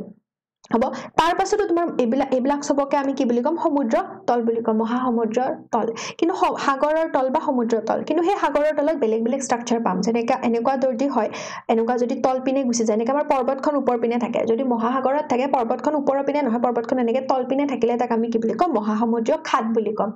তাৰ পিছত চোৱা মহাসমুদ্ৰীয় পৰ্বত মানে কি মহাসমুদ্ৰৰো যদি এনেকুৱাকে পৰ্বত ওলাই পৰ্বতৰ ওপৰৰ শৃংখটো ওলাব ন সেই ওপৰৰ শৃংখটোক আমি কি বুলি কম দ্বীপ বুলি কম আৰু বাকি এখিনি পোৰশন থাকি যাব তেনেকে আমাৰ এইবোৰ এনেকুৱা ধৰণৰ পোৰশন বিলাক থাকে সেইবোৰ আমি পাম চোৱা ইয়াতে যে এইখন চা পৰ্বত ইয়াতে চোৱা এই দেখিছানে এনেকুৱাকে কি হৈছে তোমাৰ এনেকুৱাকে এইবোৰ সৃষ্টি হৈছে ৰবা ইয়াতে বেলেগ বেলেগ ডায়াগ্ৰাম আছে এই ডায়াগ্ৰাম বিলাকৰ দ্বাৰা বুজিম এইটো চোৱা মহি ঢাল চোৱা মহি ঢাল এখিনিলৈকে আছে এখিনি মহি সুপান এইবিলাক মহি সুপান হ'ব দেন চোৱা এইটো মহাসামুদ্ৰিক উত্থান দেন এই বেচিনটো ষ্টাৰ্ট হৈছে আৰু ইয়াতে চোৱা ইয়াক এই বেচিনটোক আমি কি বুলি কওঁ গভীৰ সমুদ্ৰ তল বুলি কওঁ কিন্তু গভীৰ সমুদ্ৰ তলত তোমালোকে কি দেখিছা চোৱা এনেকুৱা দেখিছা হয়নে এই চোৱা দেখিছানে এনেকুৱা দেখিছানে চোৱা দুখন প্লেট যেতিয়া সেপাৰেট হৈ যায় তলত কিহৰ সৃষ্টি হয় এই খাদৰ সৃষ্টি হয় চোৱা ইয়াতে যদি কোনোবা সোমাই গৈছে ন ওলাব নোৱাৰিব এনেকুৱা খাদ বিলাক বহুত দ খাদ আছে আমাৰ এভাৰেষ্ট ৰিংগতকেও মানে দ তাতকেও মানে এভাৰেষ্ট ৰিংগতকেও উচ্চতাটো তাৰ যিমান হয় ন তাতকেও বেছি উচ্চতাৰ আমাৰ খাদ বিলাক আছে মহাসমুদ্ৰৰ তলত তেনেকুৱাকে চোৱা এইবোৰ দেখিছানে এইবোৰ খাদ বিলাক চোৱা এইবোৰ চোৱা প্ৰথমে আমি ইয়াতে পঢ়িম সামুদ্ৰিক শৈলশিৰা আৰু দ্বীপ সামুদ্ৰিক শৈলশিৰা মানে কি যেতিয়া আমাৰ সাগৰত যেতিয়া পৰ্বতৰ সৃষ্টি হয় সাগৰত পৰ্বতৰ সৃষ্টি হলে ইয়াতে শৈলশিৰা বুলি কাক কওঁ আমি যোনটো পোৰশন ডুবি থাকে পানীত যোনটো পোৰশন পানীত ডুবি থাকে ওকে তাক আমি কওঁ সাবমেৰিন ৰিজ বুলি বা মিড ওচেনিক ৰিজ বুলি ইংৰাজীত ক'বলৈ গ'লে সামুদ্ৰিক শৈলশিৰা বুলি ঠিক আছে সৰি অসমীয়াত ক'বলৈ গ'লে সামুদ্ৰিক শৈলশিৰা ইংৰাজীত ক'লে সাবমেৰাইন ৰিজ বুলি কওঁ মানে এই পোৰশনটো চোৱা পৰ্বতখনৰ এই পোৰশনটো ডুবি আছে ইয়াক আমি কি বুলি কওঁ সামুদ্ৰিক ৰিজ বুলি কম কিন্তু যিটো পোৰশন উঠি আছে সেই পোৰশনটো কি হ'ব মাটি হ'ব ন এতিয়া আমাৰ দ্বীপ বিলাক আইলেণ্ড মানে কি যে পুৰা পানী তাৰ মাজত এটুকুৰা তেনেকে মাজুলীখন তাৰ মাজত এটুকুৰা মাটি আছে পানীৰ মাজত এটুকুৰা মাটি আছে তাকেতো আমি সমুদ্ৰ আমি কি বুলি কওঁ দ্বীপ বুলি কওঁ সাগৰতো দ্বীপ থাকিব নদীতো দ্বীপ থাকিব তেনেকুৱা নদী দ্বীপ সমুদ্ৰৰ দ্বীপ বেলেগ তো সেই নদী দ্বীপ মানে কি যে মাটিখিনি যে ওপৰত যে ভাহি গ'ল এই মাটিখিনিতে তোমাৰ কিছুমান জীৱ থাকিব পাৰিব সেই মাটিখিনিক আমি কি বুলি কম আইলেণ্ড বুলি কম আৰু ভিতৰত ডুবি থকাখিনিক কি বুলি কম সাবমেৰাইন ৰিজ বুলি কম বুজি পাইছা তেনেকে চোৱা আমাৰ এইটো হৈছে সমুদ্ৰতলীয় দ্ৰোণী ইয়াক কি বুলি কওঁ ইয়াক আমি কওঁ দ্ৰোণী বুলি দেখিছানে এনেকুৱা এইবিলাকক কি বুলি কওঁ দ্ৰোণী বুলি কওঁ হ'ব ইয়াক কি বুলি কওঁ আমি খাদ বুলি কওঁ ই খাদ হ'ব খাদ বুজি পাইছা ইছৱা এনেকুৱাকে থাকে আমাৰ দেন আৰু তোমালোকক দুটা বস্তু ক'ব আছে মোৰ এটা হৈছে জলমগ্ন পৰ্বত মানে তোমাৰ যিবোৰ পৰ্বত জলমগ্নই হৈ থাকে সেইবিলাকক কোৱা হয় গায়জ কি বুলি কোৱা হয় গায়জ আৰু সমুদ্ৰী পৰ্বত মানে সি মাউণ্ট চোৱা এইখন হৈছে সমুদ্ৰী পৰ্বত আৰু এইখন হৈছে গায়জ এতিয়া তোমাৰ জলমগ্ন পৰ্বত আৰু সমুদ্ৰী পৰ্বতৰ মাজত ডিফাৰেন্সটো কি বা তোমাৰ ইয়াতে সাবমেৰাইন ৰিজ বা সামুদ্ৰিক শৈলশিৰা আৰু দ্বীপৰ মাজত ডিফাৰেন্স কি সামুদ্ৰিক শৈলশিৰা দ্বীপত কি হয় আধা ডুবি থাকে আধা উঠি থাকে সেইটো সামুদ্ৰিক শৈলশিৰা আৰু দ্বীপ কিন্তু সমুদ্ৰী পৰ্বত আৰু জলমগ্ন পৰ্বত দুটা সমুদ্ৰত সম্পূৰ্ণভাৱে ডুবি থাকে কিন্তু ইহত দুটাৰ মাজতো ডিফাৰেন্স কি যে সমুদ্ৰী পৰ্বতখন কি হয় তাৰ এটা শৃংখ থাকে মানে ওখ হয় কিন্তু যিবোৰ জলমগ্ন পৰ্বত আছে সেইবোৰ কি হয় ফ্লেট সাৰফেস হয় এটো যদি হয় তাক আমি কম সমুদ্ৰী পৰ্বত এনেকুৱা যদি হয় তাক আমি কম জলমগ্ন পৰ্বত যেনেকৈ আমি মালভূমি আৰু মালভূমিৰ মাজত আৰু পৰ্বতৰ মাজত ডিফাৰেন্সটো পালো তেনেকৈ ইয়াতে আমি ডিফাৰেন্সটো পালো বুজি পাইছানে এবোৰ বুজিব লাগিব পুৰা কনসেপচুৱেল হয় তো পুৰা কনসেপচুৱেলি তোমালকে ভালকে বুজি পালে এবোৰ ধুনিয়াকে কৰিব পাৰিবা এতিয়া আমি চাৰিহিমা কেটা ফাৰ্স্ট চাই লও চাৰিহিমা সবৰে চাই লম দেন আমি এগেইন ডেসক্ৰিপচন বিলাক লাষ্টত আমি পঢ়িম ঠিক আছে চাৰিহিমা বিলাক চাও প্ৰথমে আমি প্ৰশান্ত মহাসাগৰৰ চাৰিহিমা চাও বহুত ইজি হয় প্ৰশান্ত মহাসাগৰৰ চাৰিহিমাটো যদি চাও উত্তৰে কি আছে পূব পশ্চিম কি আছে দক্ষিণে কি আছে চোৱা প্ৰশান্ত মহাসাগৰখন চাব লাগিলে উত্তৰে কি হ'ব উত্তৰে আমি ইপিনে নাচামি উত্তৰে এইখন প্ৰশান্ত মহাসাগৰ যদি আমি উত্তৰ পিনে চাও উত্তৰ আমেৰিকা পাম আৰু কি পাম আমি উত্তৰ মহাসাগৰ পাম হয়নে এই পোৰশনটো আমি পাম হ'ব দক্ষিণে আমি কি পাম দক্ষিণে আমি পাম চোৱা আমি দক্ষিণে যদি চাও প্ৰশান্ত মহাসাগৰৰ এছিয়া মহাদেশৰ পূব উপকূল আমি সৰি দক্ষিণ মহাসাগৰ আৰু অষ্ট্ৰেলিয়া পাম কি পাম দক্ষিণ মহাসাগৰ আৰু অষ্ট্ৰেলিয়া চোৱা প্ৰশান্ত মহাসাগৰৰ দক্ষিণে কি পাম আমি দক্ষিণ মহাসাগৰ পাম হয়নে আৰু এই প্ৰশান্ত মহাসাগৰৰ তলত মানে কি পাইছা ওশেনিয়া পাইছা বা অষ্ট্ৰেলিয়া পাইছা হয়নে হেতু পূবত চোৱা আমি যদি প্ৰশান্ত মহাসাগৰৰ পূবত চালে আমি কি পাম উত্তৰ আমেৰিকা পাম আৰু দক্ষিণ আমেৰিকা পাম আৰু ইহতৰ উপকূলখিনি পাম মানে উত্তৰ আমেৰিকাৰ পশ্চিম উপকূল দক্ষিণ আমেৰিকাৰো পশ্চিম উপকূল মানে গম পালাই হয়নে উপকূল অঞ্চল হয়নে সেই উপকূল অঞ্চল পাম ইয়াতে আমি উপকূল এনেকুৱা উপকূল অঞ্চল বিলাক পাম যত এন্ড হৈছে পানী এন্ড হৈছে হেতু তাৰ পিছত মালিকে যদি হে চোৱা পশ্চিমে যদি চোৱা পশ্চিম আছে ন হা পশ্চিম যদি পশ্চিমে চোৱা এখন চাব লাগিব তো পশ্চিমে চালি কি দেখা পাবা মালিকে এছিয়া মহাদেশৰ পূব উপকূল পাবা এছিয়া মহাদেশৰ কি পাম আমি পূব উপকূল পাম বহুত সিম্পল প্ৰশান্ত মহাসাগৰখনত উত্তৰ আমেৰিকাৰ দক্ষিণ আমেৰিকাৰ পশ্চিম উপকূল আছে হ'ব আৰু এছিয়াৰ পূব উপকূল আছে চাৰিহিমাটোত ইমান সিম্পল হয়নে নাই বহুত সিম্পল হয় জাস্ট মালকে মেপখন ভিজুৱেলাইজেচন কৰা আৰু মেজৰ ঠাইবিলাক লিখিব লাগিব এতিয়া আমি যদি মেপখন সূক্ষ্ম দৃষ্টিৰে চাও আৰু বহুত কিবা কিবি পাম্পলকৰ বুকত কিবা সাইবেৰিয়া আলাস্কা এইবিলাকো আছে এইবিলাক মালকক নালাগে ঠিক আছে এইবিলাক মালকক ইমানখিনি নালাগে সো আলাস্কা সাইবেৰিয়া এইবিলাক নালাগে মালকক জাস্ট মেজৰখিনি লিখিলে এনাফ মেজৰখিনি লিখিব পাৰিছে যদি বুজি পাই যাবা হ'ব মেপখন চাই আৰামছে এটো কব পাৰি সো অস্ট্ৰেলিয়া এশিয়া উত্তৰ আমেৰিকা দক্ষিণ আমেৰিকা মেপখনত আছে দেন আহিল আটলান্টিকৰ যদি চোৱা আটলান্টিকত মালকে গম পাইছা এছ শেপৰ তো আটলান্টিকত চোৱা আটলান্টিকত উত্তৰে কি পাবা দক্ষিণে কি পাবা উত্তৰে যদি চোৱা ডাইৰেক্টলি আমি কি লিখিব পাৰিম উত্তৰ আমেৰিকাৰ আমি গ্ৰীনল্যান্ড লিখিব পাৰিম আৰু উত্তৰ মহাসাগৰ লিখিব পাৰিম কাৰণ উত্তৰ আমেৰিকাখন যদি চাও আটলান্টিক মহাসাগৰৰ কোন পিনে আছে আমাৰ পশ্চিম পিনে আছে হয়নে তো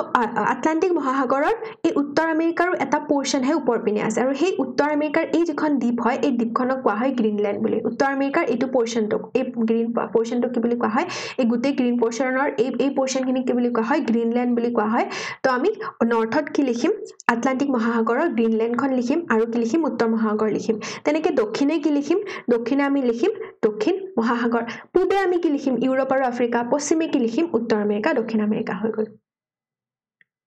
ভাৰত মহাসাগৰৰ কি লিখিম ভাৰত মহাসাগৰ বুলি কোৱাৰ লগে লগে উত্তৰে কি লিখিবা তোমালকে উত্তৰে লিখিবা ভাৰত উপমহাদেশ মানে এছিয়াৰ ভিতৰত কি আছে ভাৰত আছে তো ভাৰত উপমহাদেশ আছে আৰু তোমালকে ভাৰত মহাসাগৰ যদি চোৱা ভাৰত মহাসাগৰ ওপৰ পিনে উত্তৰে এছিয়া আছে হয় বাট এছিয়াৰ গুটে পোৰশনটো নাই হয়নে কাৰণ এছিয়াৰ যদি আমি চাও এছিয়াখন সৰ্ববৃহৎ হয় এছিয়াৰ সব পোৰশন নাই এছিয়াৰ মেইনলি কোনটো পোৰশন আছে দক্ষিণ পূব এছিয়া আছে আমাৰ দক্ষিণ পূব এছিয়া মানে এই পোৰশনটো এই দক্ষিণ পূব এছিয়াৰ দ্বীপসমূহ আছে দক্ষিণ পূব এছিয়াৰ যিবোৰ দেশ হয় সেই দেশসমূহ আছে বা দ্বীপসমূহ আছে বুজিছা তো আমি ভাৰত মহাসাগৰৰ উত্তৰে যদি স্পেসিফিক কৰি ক'ব লাগে নিৰ্দিষ্টকৈ ক'ব লাগে আমি কি কম দক্ষিণ পূব এছিয়াৰ দ্বীপসমূহ বুলি কম তেনেকে আমি যদি ভাৰত মহাসাগৰৰ আমি যদি দক্ষিণে চাও দক্ষিণে কি আছে চোৱা মাদাগাস্কাৰ আছে এতিয়া মাদাগাস্কাৰ বুলি কিয় এটো এগেইন তোমাৰ দুটা বস্তুৱে মালকে এক্সট্ৰাকে মেপত মনত ৰাখিব লাগিব এটাটো উপকূল লিখিব লাগিব গম পালা আৰু এটা কি মনত ৰাখিব লাগিব যে এই তোমাৰ আইল্যান্ড কেখন যেনেকৈ উত্তৰ আমেৰিকাৰ এখন আইল্যান্ড পালা গ্ৰীনল্যান্ড হেখন কাউন্ট্ৰি হয় তেনেকৈ তোমাৰ আফ্ৰিকাৰ এখন আইল্যান্ড এটা দ্বীপ পালা মাদাগাস্কাৰ হেখন এগেইন কাউন্ট্ৰি হয় আফ্ৰিকাৰ এখন দেশো হয় বাট মাদাগাস্কাৰখন কি হয় দ্বীপ হয় এই যে আফ্ৰিকাৰ পৰা এক্সট্ৰা যে পোৰশনটো ওলাই আছে তাক আমি কি বুলি কওঁ মাদাগাস্কাৰ বুলি কওঁ তো ভাৰত মহাসাগৰৰ দক্ষিণে কি পালা ডাইৰেক্টলি আফ্ৰিকা বুলি নিলিখি পিনে আমি কি লিখিম মাদাগাস্কাৰ লিখিম তেনেকৈ তোমালোকে চোৱা ভাৰত মহাসাগৰৰ পূবে চোৱা ভাৰত মহাসাগৰৰ পূবে যদি চোৱা ইষ্টত যদি চোৱা কি দেখা পাবা ওশেন এখন দেখা পাবা মানে ওশেনে দেখা পাবা আৰু এছিয়া মহাদেশৰ কি দেখা পাবা দক্ষিণ পূব এছিয়াৰ দ্বীপসমূহ দেখা পাবা তেনেকে পশ্চিমে কি দেখা পাবা পশ্চিমে মালকে আফ্ৰিকা দেখা পাবা আফ্ৰিকা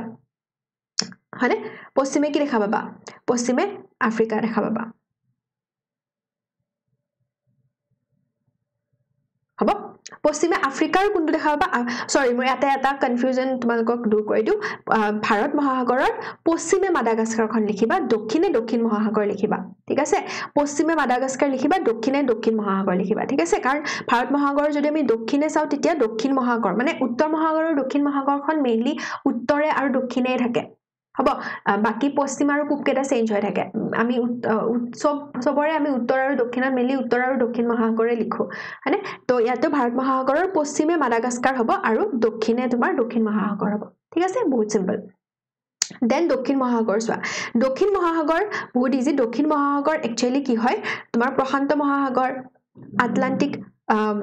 মহাসাগৰ আৰু ভাৰত মহাসাগৰৰ বৰ্ধিত অংশ কাৰণ আমি যদি চাও ইয়াৰে অলপ পানী লগ হৈ পিনে দক্ষিণ মহাসাগৰ সৃষ্টি হৈছে তেনেকুৱা লাগে আৰু আমি কি বুলি কব পাৰো যে দক্ষিণ মহাসাগৰখন এন্টাৰ্কটিকাৰ চাৰিওপিনে এন্টাৰ্কটিকা মহাদেশৰ চাৰিওপিনে আগুৰি আছে তেনেকে উত্তৰ মহাসাগৰখনো কি হৈ আছে উত্তৰ মহাসাগৰখনো উত্তৰ মেৰুৰ চাৰিওপিনে বিস্তৃত হৈ আছে আৰু ই কি এছিয়া ইউৰোপ আৰু উত্তৰ আমেৰিকাৰ উত্তৰাংশই উত্তৰ মহাসাগৰক তোমাৰ আগুৰি আছে হয়নে এছিয়া ইউৰোপ আৰু উত্তৰ আমেৰিকাৰ উত্তৰাংশই এটো তোমালোকক মই অলৰেডি বিস্তৃতিত কৈছিলো হেইটো সিম্পল এতিয়া আহা যে মহাসাগৰসমূহ কেনেকৈ পঢ়িব লাগিব চাবা মহাসাগৰসমূহ যেতিয়া মহাসাগৰ এখন পঢ়া মহাসাগৰত তোমালোকে মেইনলি কি মনত ৰাখিব লাগিব মাটিকালিটো ফাৰ্স্ট মনত ৰাখিব লাগিব দেন চাৰিসীমা মনত ৰাখিব লাগিব চাৰিসীমাটো ক'লে মই দেন গভীৰতা কেইটা মনত ৰাখিব লাগিব যাৰ গভীৰতা আছে ভূপ্ৰাকৃতিক অৱয়ব মনত ৰাখিব লাগিব মেইনলি তিনিটা বস্তু সমুটুকা লিখিব দিলে বা তোমালোকক ডেসক্ৰাইব কৰিব দিলে মহাসাগৰসমূহৰ তিনিটা বস্তু মানে লিখিব লাগে মাটিকালি লিখিব লাগে চাৰিসীমা লিখিব লাগে আৰু ভূপ্ৰাকৃতিক অৱয়ব লিখিব লাগে মাটিকালি চাৰিসীমা ভূপ্ৰাকৃতিক অৱয়বৰ ভিতৰত মহাসাগৰৰ ভিতৰত কি থাকে দ্বীপসমূহ থাকে সাগৰসমূহ থাকে মহাসাগৰৰ ভিতৰত সাগৰসমূহ থাকে আৰু সামুদ্ৰিক খাতসমূহ থাকে আৰু এডিশনাল কিবা কিবি পাব পাৰা এডিশনাল কেটা মই এখন তালিকা বনাইছো এই তালিকাখন তোমালোকক দিম তাৰ পৰা তোমালোকে পঢ়িব পাৰা বাকি মেইন তিনটা হয় দ্বীপ সাগৰ আৰু সামুদ্ৰিক খাত হ'ব এতিয়া এছিয়া মহাসাগৰৰ মাটিকালি কিমান 165 নিযুত বৰ্গ কিলোমিটাৰ বৃহত্তম মহাসাগৰ পৃথিৱীৰ প্ৰায় 1/3 আগুৰি আছে মাটিকালি হিচাপে আটলান্টিক মহাসাগৰৰ দুগুণতকেও কিছু বেছি চাৰিসীমাটো ক্লিয়াৰ হ'ল আমাৰ গভীৰতা 5000 মিটাৰ হয়নে তাৰ পাছত তোমাৰ কেইটামান খাত আছে ইয়াতে সামুদ্ৰিক দ্বীপ কেইটা আছে 20000 টামান দ্বীপ আছে আৰু গভীৰতম খাতটো যেটো আমাৰ মেৰিয়ানা খাত পৃথিৱীৰ গভীৰতম খাত হেতু আছে আৰু কিছুমান উদাহৰণ ইয়াতে দিব তোমালোকক এতে প্ৰশান্ত মহাসাগৰৰ কেইটামান দ্বীপৰ উদাহৰণ দিয়া খাতৰ উদাহৰণ দিয়া তেতিয়া দিবা সাগৰৰ উদাহৰণ দিব ওকে তো কি আমি পালো এৰিয়া ভলিউম ডেপথ মানে মাটিকালি তাৰ পাছত গভীৰতা পালো আৰু আমি কি পালো ভলিউমটো পালো মানে ইয়াতে ভলিউমটো কিমান ইয়াতে মানে আমাৰ 1/3 হয়নে 1/3 আগুৰি আছে এইখিনি বস্তু আটলান্টিক মহাসাগৰৰ সেম তোমালকৰ মাটিকালি চাৰিসীমা আকৃতিটো গম পাইছা এছ আকৃতিৰ গভীৰতা সামুদ্ৰিক দ্বীপ সামুদ্ৰিক খাত আৰু সাগৰসমূহ লাগিব হ'ব দেন তোমাৰ ভাৰত মহাসাগৰৰো সেম হেই তেনেকুৱাকে আমাৰ উত্তৰ মহাসাগৰ আৰু দক্ষিণ মহাসাগৰৰো তেনেকুৱা আমাক লাগিব হ'ব তো লাষ্টত মই তোমালোকক দি দিছো কিছুমান ইম্পৰ্টেন্ট এমসিকিউ কোৱেশ্চনৰ কাৰণে তো হে এমসিকিউ কোৱেশ্চনবোৰ কৰিবা আৰু মোৰ WhatsApp চেনেলটো জয়েন কৰি লবা if you have not join তাত মই তোমালোকক এই চেপ্টাৰটোৰ এমসিকিউ কোৱেশ্চন দিছো হে এমসিকিউ বিলাক কৰিলে অটোমেটিক্যালি মানে এবোৰ কৰি মনত থাকিয়ে যাব মেইন ইম্পৰ্টেন্ট কোৱেশ্চন কেইটা যে ধৰা মাদাগাস্কাৰ ক'ত আছে বা তোমাৰ মিৰেনা খাত ক'ত আছে এমসিকিউ প্ৰেক্টিস কৰিলে আহি যাব হেবোৰ ট্ৰিক নবনালেও হৈ যাব যিমান এমসিকিউ প্ৰেক্টিস কৰা হিমান হৈ যাব এতিয়া আহা মহাদেশসমূহৰ অৱস্থিতি আৰু ভৌগোলিক বৈশিষ্ট্য চাবা আমাৰ মহাদেশ আৰু এইবিলাক যদি আমি কও যে মহাদেশ আৰু মহাসাগৰসমূহ কি হয় বাউন্ডাৰী বিলাকত মহাদেশ আৰু মহাসাগৰৰ বাউন্ডাৰী বিলাকত বা আমি যদি চাও যে এখন মহাদেশ আৰু আনখন মহাদেশৰ মাজত আমি কেনেকৈ গম পাম যে এইখন মহাদেশ এখিনিলৈকে এছিয়া বা ইয়াৰ পৰা তোমাৰ বেলেগ মহাদেশ ষ্টাৰ্ট হৈছে আমি কেনেকৈ গম পাম তো হেবোৰ কোনে তোমাৰ সীমাটো কোনে নিৰ্ধাৰণ কৰে বিভিন্ন পৰ্বত বিলাকে নিৰ্ধাৰণ কৰে হয়নে বা সাগৰ মহাসাগৰ বিলাকে নিৰ্ধাৰণ কৰে বা নদী বিলাকে তোমাৰ নিৰ্ধাৰণ কৰে ইয়াতে তোমালকৰ মেইনলি বা মালভূমি সমভূমি বিলাকে তোমাৰ নিৰ্ধাৰণ কৰে ইয়াতে মেইনলি তোমালকে কি পাবা জানানে কেইখনমান তোমালকে পৰ্বত পাবা সেই পৰ্বত কেইখন চোৱা যে ইউৰাল পৰ্বত হ'ব ইউৰাল পৰ্বত পাবা আৰু সাগৰ পাবা ভূমধ্য সাগৰ লোহিত সাগৰ আৰু পাবা এটা খাল হেতু হৈছে পানামা খাল এই চাৰিটা যদি মনত থাকে কাৰণ আমাৰ সিলেবাসৰ মতে মই কৈ আছো আমাৰ সিলেবাসত অনলি এই চাৰিটা আছে এই চাৰিটা যদি মনত থাকে দেন চাৰি সীমাবিলাক পাৰিবা ভূমধ্য সাগৰ আছে ইউৰোপ আৰু আফ্ৰিকা মহাদেশৰ মাজত লোহিত সাগৰ আছে এছিয়া আৰু আফ্ৰিকাৰ মাজত ইউৰাল পৰ্বতমালা আছে ইউৰোপ আৰু এছিয়াৰ মাজত পানামা খাল আছে উত্তৰ আমেৰিকা আৰু দক্ষিণ আমেৰিকাৰ মাজত বহুত সিম্পল বহুত বেছি সিম্পল বুজিছা তো এইটো মই আপোনাক লোকেশনত দেখাই আছো তাৰ আগতে আমি এই পোৰশনখিনি কৰি লম যে মহাদেশসমূহৰ মাটিকালি চোৱা মাটিকালি লাগিব আৰু তোমাৰ স্থলমণ্ডলৰ কিমান পোৰশন মহাদেশসমূহৰ মাটিকালি কিমান আৰু স্থলমণ্ডলৰ কিমান পোৰশন এইটো লাগিব হ'ব দেন মাটিকালি ওয়াইজ যদি আমি চাও মাটিকালি হিচাপে এছিয়া সবতকে ওপৰত আছে মানে সবতকে ডাঙৰ দেন আফ্ৰিকা দেন উত্তৰ আমেৰিকা দেন দক্ষিণ America then Antarctica then Oceania সবতকে সৰু এণ্টাৰ্কটিকা পাছত ইউৰোপৰ পাছত ওশেনিয়া কিন্তু আমি যদি জনসংখ্যা হিচাপে চাও জনসংখ্যা হিচাপে এছিয়া এগেইন দুটাতে আছে আফ্ৰিকাও আছে ঠিক আছে কিন্তু জনসংখ্যা হিচাপে কি হৈ যায় ইউৰোপখন আগত আহি যায় উত্তৰ আমেৰিকা দক্ষিণ আমেৰিকা ওশেনিয়া আৰু এণ্টাৰ্কটিকা মহাদেশ একদম লাষ্টত আহে এণ্টাৰ্কটিকাখন একদম লাষ্টত আহে বুজিছা তো জনসংখ্যা হিচাপে বেলেগ আৰু মাটিকালি হিচাপে কিন্তু বেলেগ এটো কিন্তু মনত ৰাখিব লাগিব দেন স্থলভাগৰ 67% উত্তৰ গোলাৰ্ধত আছে হ'ব আৰু সোৱা যে দক্ষিণ আমেৰিকাৰ বৃহৎ অংশ এটা আছে আফ্ৰিকাৰ দক্ষিণাংশ আছে ওশেনিয়া আছে এণ্টাৰ্কটিকা বাদি এইবোৰ সব উত্তৰ গোলাৰ্ধত 67% আছে এইবোৰ তোমালোকক কোৱেশ্চনত নালাগে জাস্ট মই বুকত দিয়া কাৰণে কৈছো আৰু উত্তৰ আমেৰিকা ইউৰোপ আৰু এছিয়া সম্পূৰ্ণভাৱে উত্তৰ গোলাৰ্ধতে অৱস্থিত আৰু পূব পশ্চিমাকৈ যদি চাও পূব গোলাৰ্ধত বেছি অংশ আছে আৰু পশ্চিম গোলাৰ্ধত উত্তৰ আমেৰিকা আৰু দক্ষিণ আমেৰিকা আছে তো জাস্ট মানে এটা কম্পেৰিজন যে উত্তৰ গোলাৰ্ধত বেছি আছে না দক্ষিণ গোলাৰ্ধত বেছি আছে আমি কি গম পাম উত্তৰ গোলাৰ্ধত বেছি পোৰশনখিনি আছে তেনেকে পূবত বেছি আছে নে পশ্চিমত বেছি আছে কি গম পাবা পূবত বেছি আছে হেতুৱে জাস্ট এটা কম্পেৰিজন এইবোৰ মনত ৰাখিবলৈ নালাগে হ'ব দেন চোৱা আমাৰ মহাদেশসমূহৰ ভিতৰত মেইনলি কি তোমালোকৰ ইম্পৰ্টেন্ট কোৱেশ্চন প্ৰাকৃতিক বৈশিষ্ট্যসমূহ আহিব যে ধৰা কব এছিয়া ইতিয়ালে আমাৰ এক্সামত এছিয়া আৰু প্ৰশান্তখনে লিড কৰি আছে আজিলে বেলেগ আহিলে অৰ দিয়ে তো পাৰিবা তোমালোকে বা ধৰা এছিয়া আৰু আফ্ৰিকাখন আহিব পাৰে বা ইউৰোপখন আহিব পাৰে তাতকে বেছি আৰু বেলেগ অহাই নাই আজিলে বা সাগৰৰ মহাসাগৰৰ ভিতৰত আটলান্টিক ভাৰত আৰু তোমাৰ প্ৰশান্তখনে আহে তাৰো তোমাৰ প্ৰশান্তখন সবতকে বেছি লিডিং আহে আৰু এছিয়াখন সবতকে লিডিং আহে তো এই দুটা জানিলে হৈ যায় বাট আমি যেটো এমসিকিউ কৰিব লাগিব আৰু নাজানো সায়েন্স বাই সায়েন্স আহি যাব পাৰে সেই কাৰণে সব পঢ়ি থব লাগিব অলপ সলপ হলেও যাতে লিখিব পাৰো তো প্ৰাকৃতিক বৈশিষ্ট্যসমূহ আলোচনা কৰা বুলি দিব সমুটুকা লিখা দিব পাৰ্থক্য লিখা দিব যে এছিয়া আৰু তোমাৰ উত্তৰ আমেৰিকাৰ মাজত পাৰ্থক্য কি ইউৰোপৰ মাজত পাৰ্থক্য কি আৰু এমসিকিউটো জানিবা এমসিকিউ তোমালোকৰ মাটিকালিৰ ওপৰত প্ৰশ্ন সুধিব জনসংখ্যাৰ ওপৰত সুধিব সেইবোৰ সুধিব হ'ব চলো তো প্ৰাকৃতিক বৈশিষ্ট্যসমূহৰ ভিতৰত পৰ্বতমালা মালভূমি নদ নদীসমূহ সমভূমি হ্ৰদ কি আছে মৰুভূমি কি আছে দ্বীপ কি আছে তেনেকে মই ক'লো ন সাগৰৰ মহাসাগৰৰ কি কোৱেশ্চন আহিব ইয়াতে মহাদেশৰ ভিতৰত তোমালোকৰ কি আহিব পৰ্বতমালা কিবা আছে নেকি এইখন মহাদেশৰ ভিতৰত মালভূমি আছে নেকি নদ নদী আছে নেকি সমভূমি আছে নেকি হ্ৰদ আছে নেকি মৰুভূমি আছে নেকি দ্বীপ আছে নেকি হেবোৰ লাগিব ইতে এছিয়া বুলি কোৱাৰ লগে লগে বৃহত্তম হ'ব ইউৰোপ আৰু এছিয়া মহাদেশৰ মাজত সীমা ইউৰাল পৰ্বতমালাই নিৰ্ধাৰণ কৰি আছে সেই কোৱেশ্চনটো ইম্পৰ্টেন্ট আৰু এছিয়া আৰু আফ্ৰিকাৰ মাজত নিৰ্ধাৰণ কৰি আছে লোহিত সাগৰে এইটো ইম্পৰ্টেন্ট তো এছিয়াৰ লগত দুটা বস্তু জড়িত হৈ আছে এটাটো হৈছে ইউৰাল পৰ্বতমালা আৰু আনটো হৈছে লোহিত সাগৰ হ'ব ইতে এছিয়াৰ উত্তৰ পিনে আছে উত্তৰ মহাসাগৰ দক্ষিণ পিনে আছে ভাৰত মহাসাগৰ উত্তৰে আছে উত্তৰ মহাসাগৰ দক্ষিণ পিনে আছে ভাৰত মহাসাগৰ পূবে কি আছে পূবে আছে প্ৰশান্ত মহাসাগৰ আৰু পশ্চিমে পশ্চিম বুলি নকও আমি ডাইৰেক্টলি পশ্চিম বুলি নকও আমি কি কও আমি পশ্চিমা দক্ষিণ বুলি কও দক্ষিণ পশ্চিম বুলি কও ঠিক আছে মানে অকল এটো পোৰশনো নহয় বা এটো পোৰশনৰ ইয়াৰ মাজত আছে তো দক্ষিণ পশ্চিমে কি আছে ভূমধ্য সাগৰ আছে এটা দক্ষিণ পশ্চিম ভূমধ্য সাগৰ কেনেকে হল আমি অলৰেডি জানো যে ভূমধ্য সাগৰে নিৰ্ধাৰণ কৰি আছে সীমা ভূমধ্য সাগৰে কাৰ সীমা নিৰ্ধাৰণ কৰি আছে চাবা ইয়াতে মই তোমালোকক দেখাইছিলো ৰবা ইয়াতে এটা স্লাইড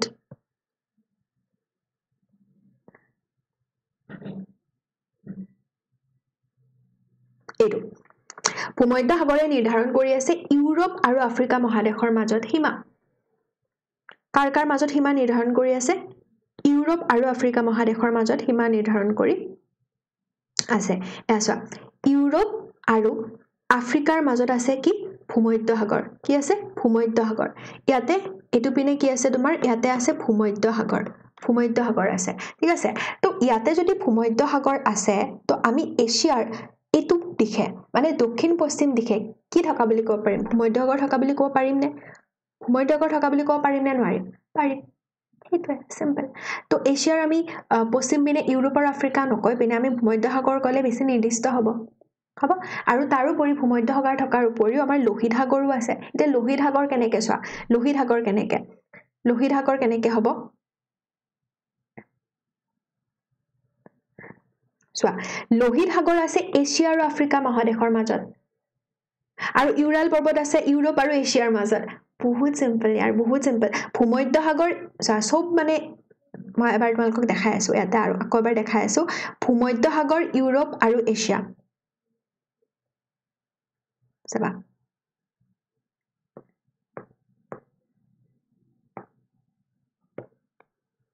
ইউৰোপ আৰু এছিয়া ইয়াতে কি আছে ভূমধ্য আছে ইউৰোপ আৰু এছিয়াৰ মাজত সৰি ইউৰোপ আৰু আফ্ৰিকাৰ মাজত ভূমধ্য আছে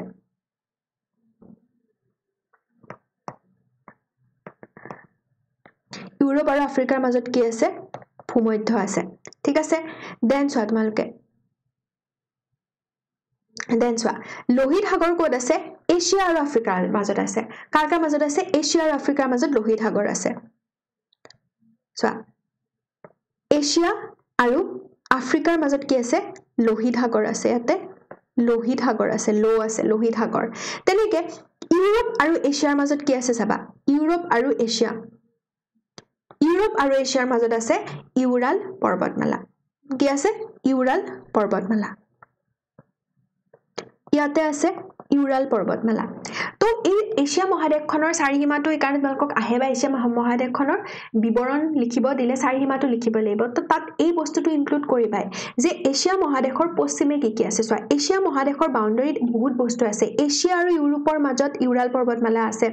ইউৰোপ আৰু আফ্ৰিকাৰ মাজত ভূমধ্য সাগৰ আছে এছিয়া আৰু আফ্ৰিকাৰ মাজত এগেইন লোহিত সাগৰ আছে তো তোমালোকে এনেকৈ মনত ৰাখিবা ই ভূ লো পুৰা চোৱা এটা আনটোৰ লগত পুৰা মানে সংগতি ৰাখি এনেকৈ মনত ৰাখিবা যে এইটো পিনে এছিয়া এইটো পিনে ইউৰোপ আৰু এইটো পিনে আফ্ৰিকা হ'ব এইটো পিনে এছিয়া এইটো পিনে ইউৰোপ আৰু এইটো পিনে আফ্ৰিকা তো এছিয়া আৰু ইউৰোপৰ মাজত ই ইউৰোপ আৰু আফ্ৰিকাৰ মাজত ভূ আফ্ৰিকা আৰু এছিয়াৰ মাজত লো ই ভূল মানে ই ভুল মই শুদ্ধ ই ভুল ঠিক আছে তো ই ভুল তো চোৱা ই ভুল বুলি কোৱাৰ লগে লগে এছিয়াৰ পশ্চিমে কি হ'ব লোহিত সাগৰো থাকিব ভূমধ্য সাগৰো থাকিব ইউৰাল নদী আৰু ইউৰাল পৰ্বতমালাও থাকিব তো গোটেইখিনি বস্তু এছিয়াৰ পশ্চিমে আছে ন সেইকাৰণে এছিয়াৰ পশ্চিমৰ চাৰিসীমাটোত পশ্চিমটো বহুত ইম্পৰ্টেণ্ট হ'ব দেন আহা ইউৰোপ চোৱা ইউৰোপ যদি চোৱা ইউৰোপৰ উত্তৰে কি হ'ব উত্তৰ মহাসাগৰ দক্ষিণে কি হ'ব চোৱা দক্ষিণে হ'ব তোমালোকৰ চোৱা ইউৰোপ আৰু আফ্ৰিকাৰ মাজত কি আছিলে ভূমধ্য সাগৰ আছিলে ন ভূমধ্য সাগৰ আছিলে নে নাই তো ইউৰোপৰ দক্ষিণে আমি আফ্ৰিকা নিলিখি পিনে ভূমধ্য সাগৰ লিখিব পাৰো আৰু তাৰ লগতে তোমালোকে আৰু দুখন সাগৰ মনত ৰাখিবা কাম্পিয়ান সাগৰ আৰু কৃষ্ণ সাগৰ হ'ব দেন ইউৰোপৰ তোমালোকে এইটো পিনে চোৱা ইউৰোপৰ পূব পিনে চোৱা ইউৰোপৰ যদি পূব পিনে চোৱা ইউৰোপ আৰু এছিয়াৰ মাজত কি আছিলে ইউৰাল পৰ্বতমালা সেইকাৰণে ইউৰোপৰ পূব পিনে ইউৰাল পৰ্বতমালা দিছে নাইবা তোমালোকে এছিয়াও লিখিব পাৰা বাট যদি নিৰ্দিষ্টকৈ লিখিব বিচাৰা ইউৰাল পৰ্বতমালা লিখিবা কাৰণ ইউৰোপ আৰু এছিয়াৰ মাজত সীমা নিৰ্ধাৰণ কৰিছে ইউৰাল পৰ্বতমালাই তেনেকে পশ্চিম পিনে কি আছে পশ্চিম পিনে আছে আটলান্টিক মহাসাগৰ বহুত সিম্পল তেনেকে আহা আফ্ৰিকাৰ যদি ওপৰ পিনে চোৱা আফ্ৰিকাৰ ওপৰ পিনে ইউৰোপ আৰু আফ্ৰিকাৰ মাজত কি আছে ভূমধ্য সাগৰ চোৱা সেই বস্তুতে মানে ঘূৰি আছে এছিয়া আফ্ৰিকা আৰু ইউৰোপত এইখিনিয়ে ঘূৰি আছে ইউৰোপৰ তলত কি আছে ভূমধ্য সাগৰ আছে হয়নে আফ্ৰিকাৰ এইটো পিনে কি আছে আফ্ৰিকাৰ এইটো পিনে ভাৰত মহাসাগৰ আছে পূব পিনে পশ্চিম পিনে কি আছে পশ্চিম পিনে আটলান্টিক মহাসাগৰ আছে দক্ষিণ পিনে কি আছে দক্ষিণ মহাসাগৰ আছে হয়নে দক্ষিণ মহাসাগৰ আছে বহুত সিম্পল তেনেকে তোমালোকে চোৱা উত্তৰ আমেৰিকাৰ উত্তৰ পিনে কি আছে উত্তৰ মহাসাগৰ আছে হয়নে তাৰপিছত তোমাৰ পূব পিনে কি আছে পূব পিনে আছে উত্তৰ আমেৰিকাৰ আটলান্টিক মহাসাগৰ তাৰপিছত পশ্চিম পিনে কি আছে চোৱা পশ্চিম পিনে আছে তোমালোকৰ উত্তৰ আমেৰিকাৰ প্ৰশান্ত মহাসাগৰখনে লিখিবা কিন্তু এক্সট্ৰাকে তোমালোকে বেৰিং প্ৰণালী আৰু বেৰিং সাগৰখন মনত ৰাখিব পাৰা কিন্তু যদি নিলিখাও তেতিয়াও চলি যাব আৰামছে উত্তৰ আমেৰিকাৰ তলপিনে কি আছে উত্তৰ আমেৰিকাৰ তলপিনে আছে তোমালোকৰ দক্ষিণ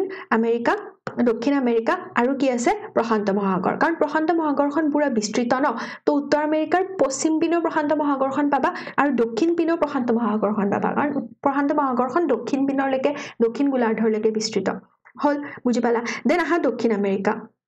দক্ষিণ আমেৰিকাৰ ওপৰ পিনে অবভিয়াসলি কি আছে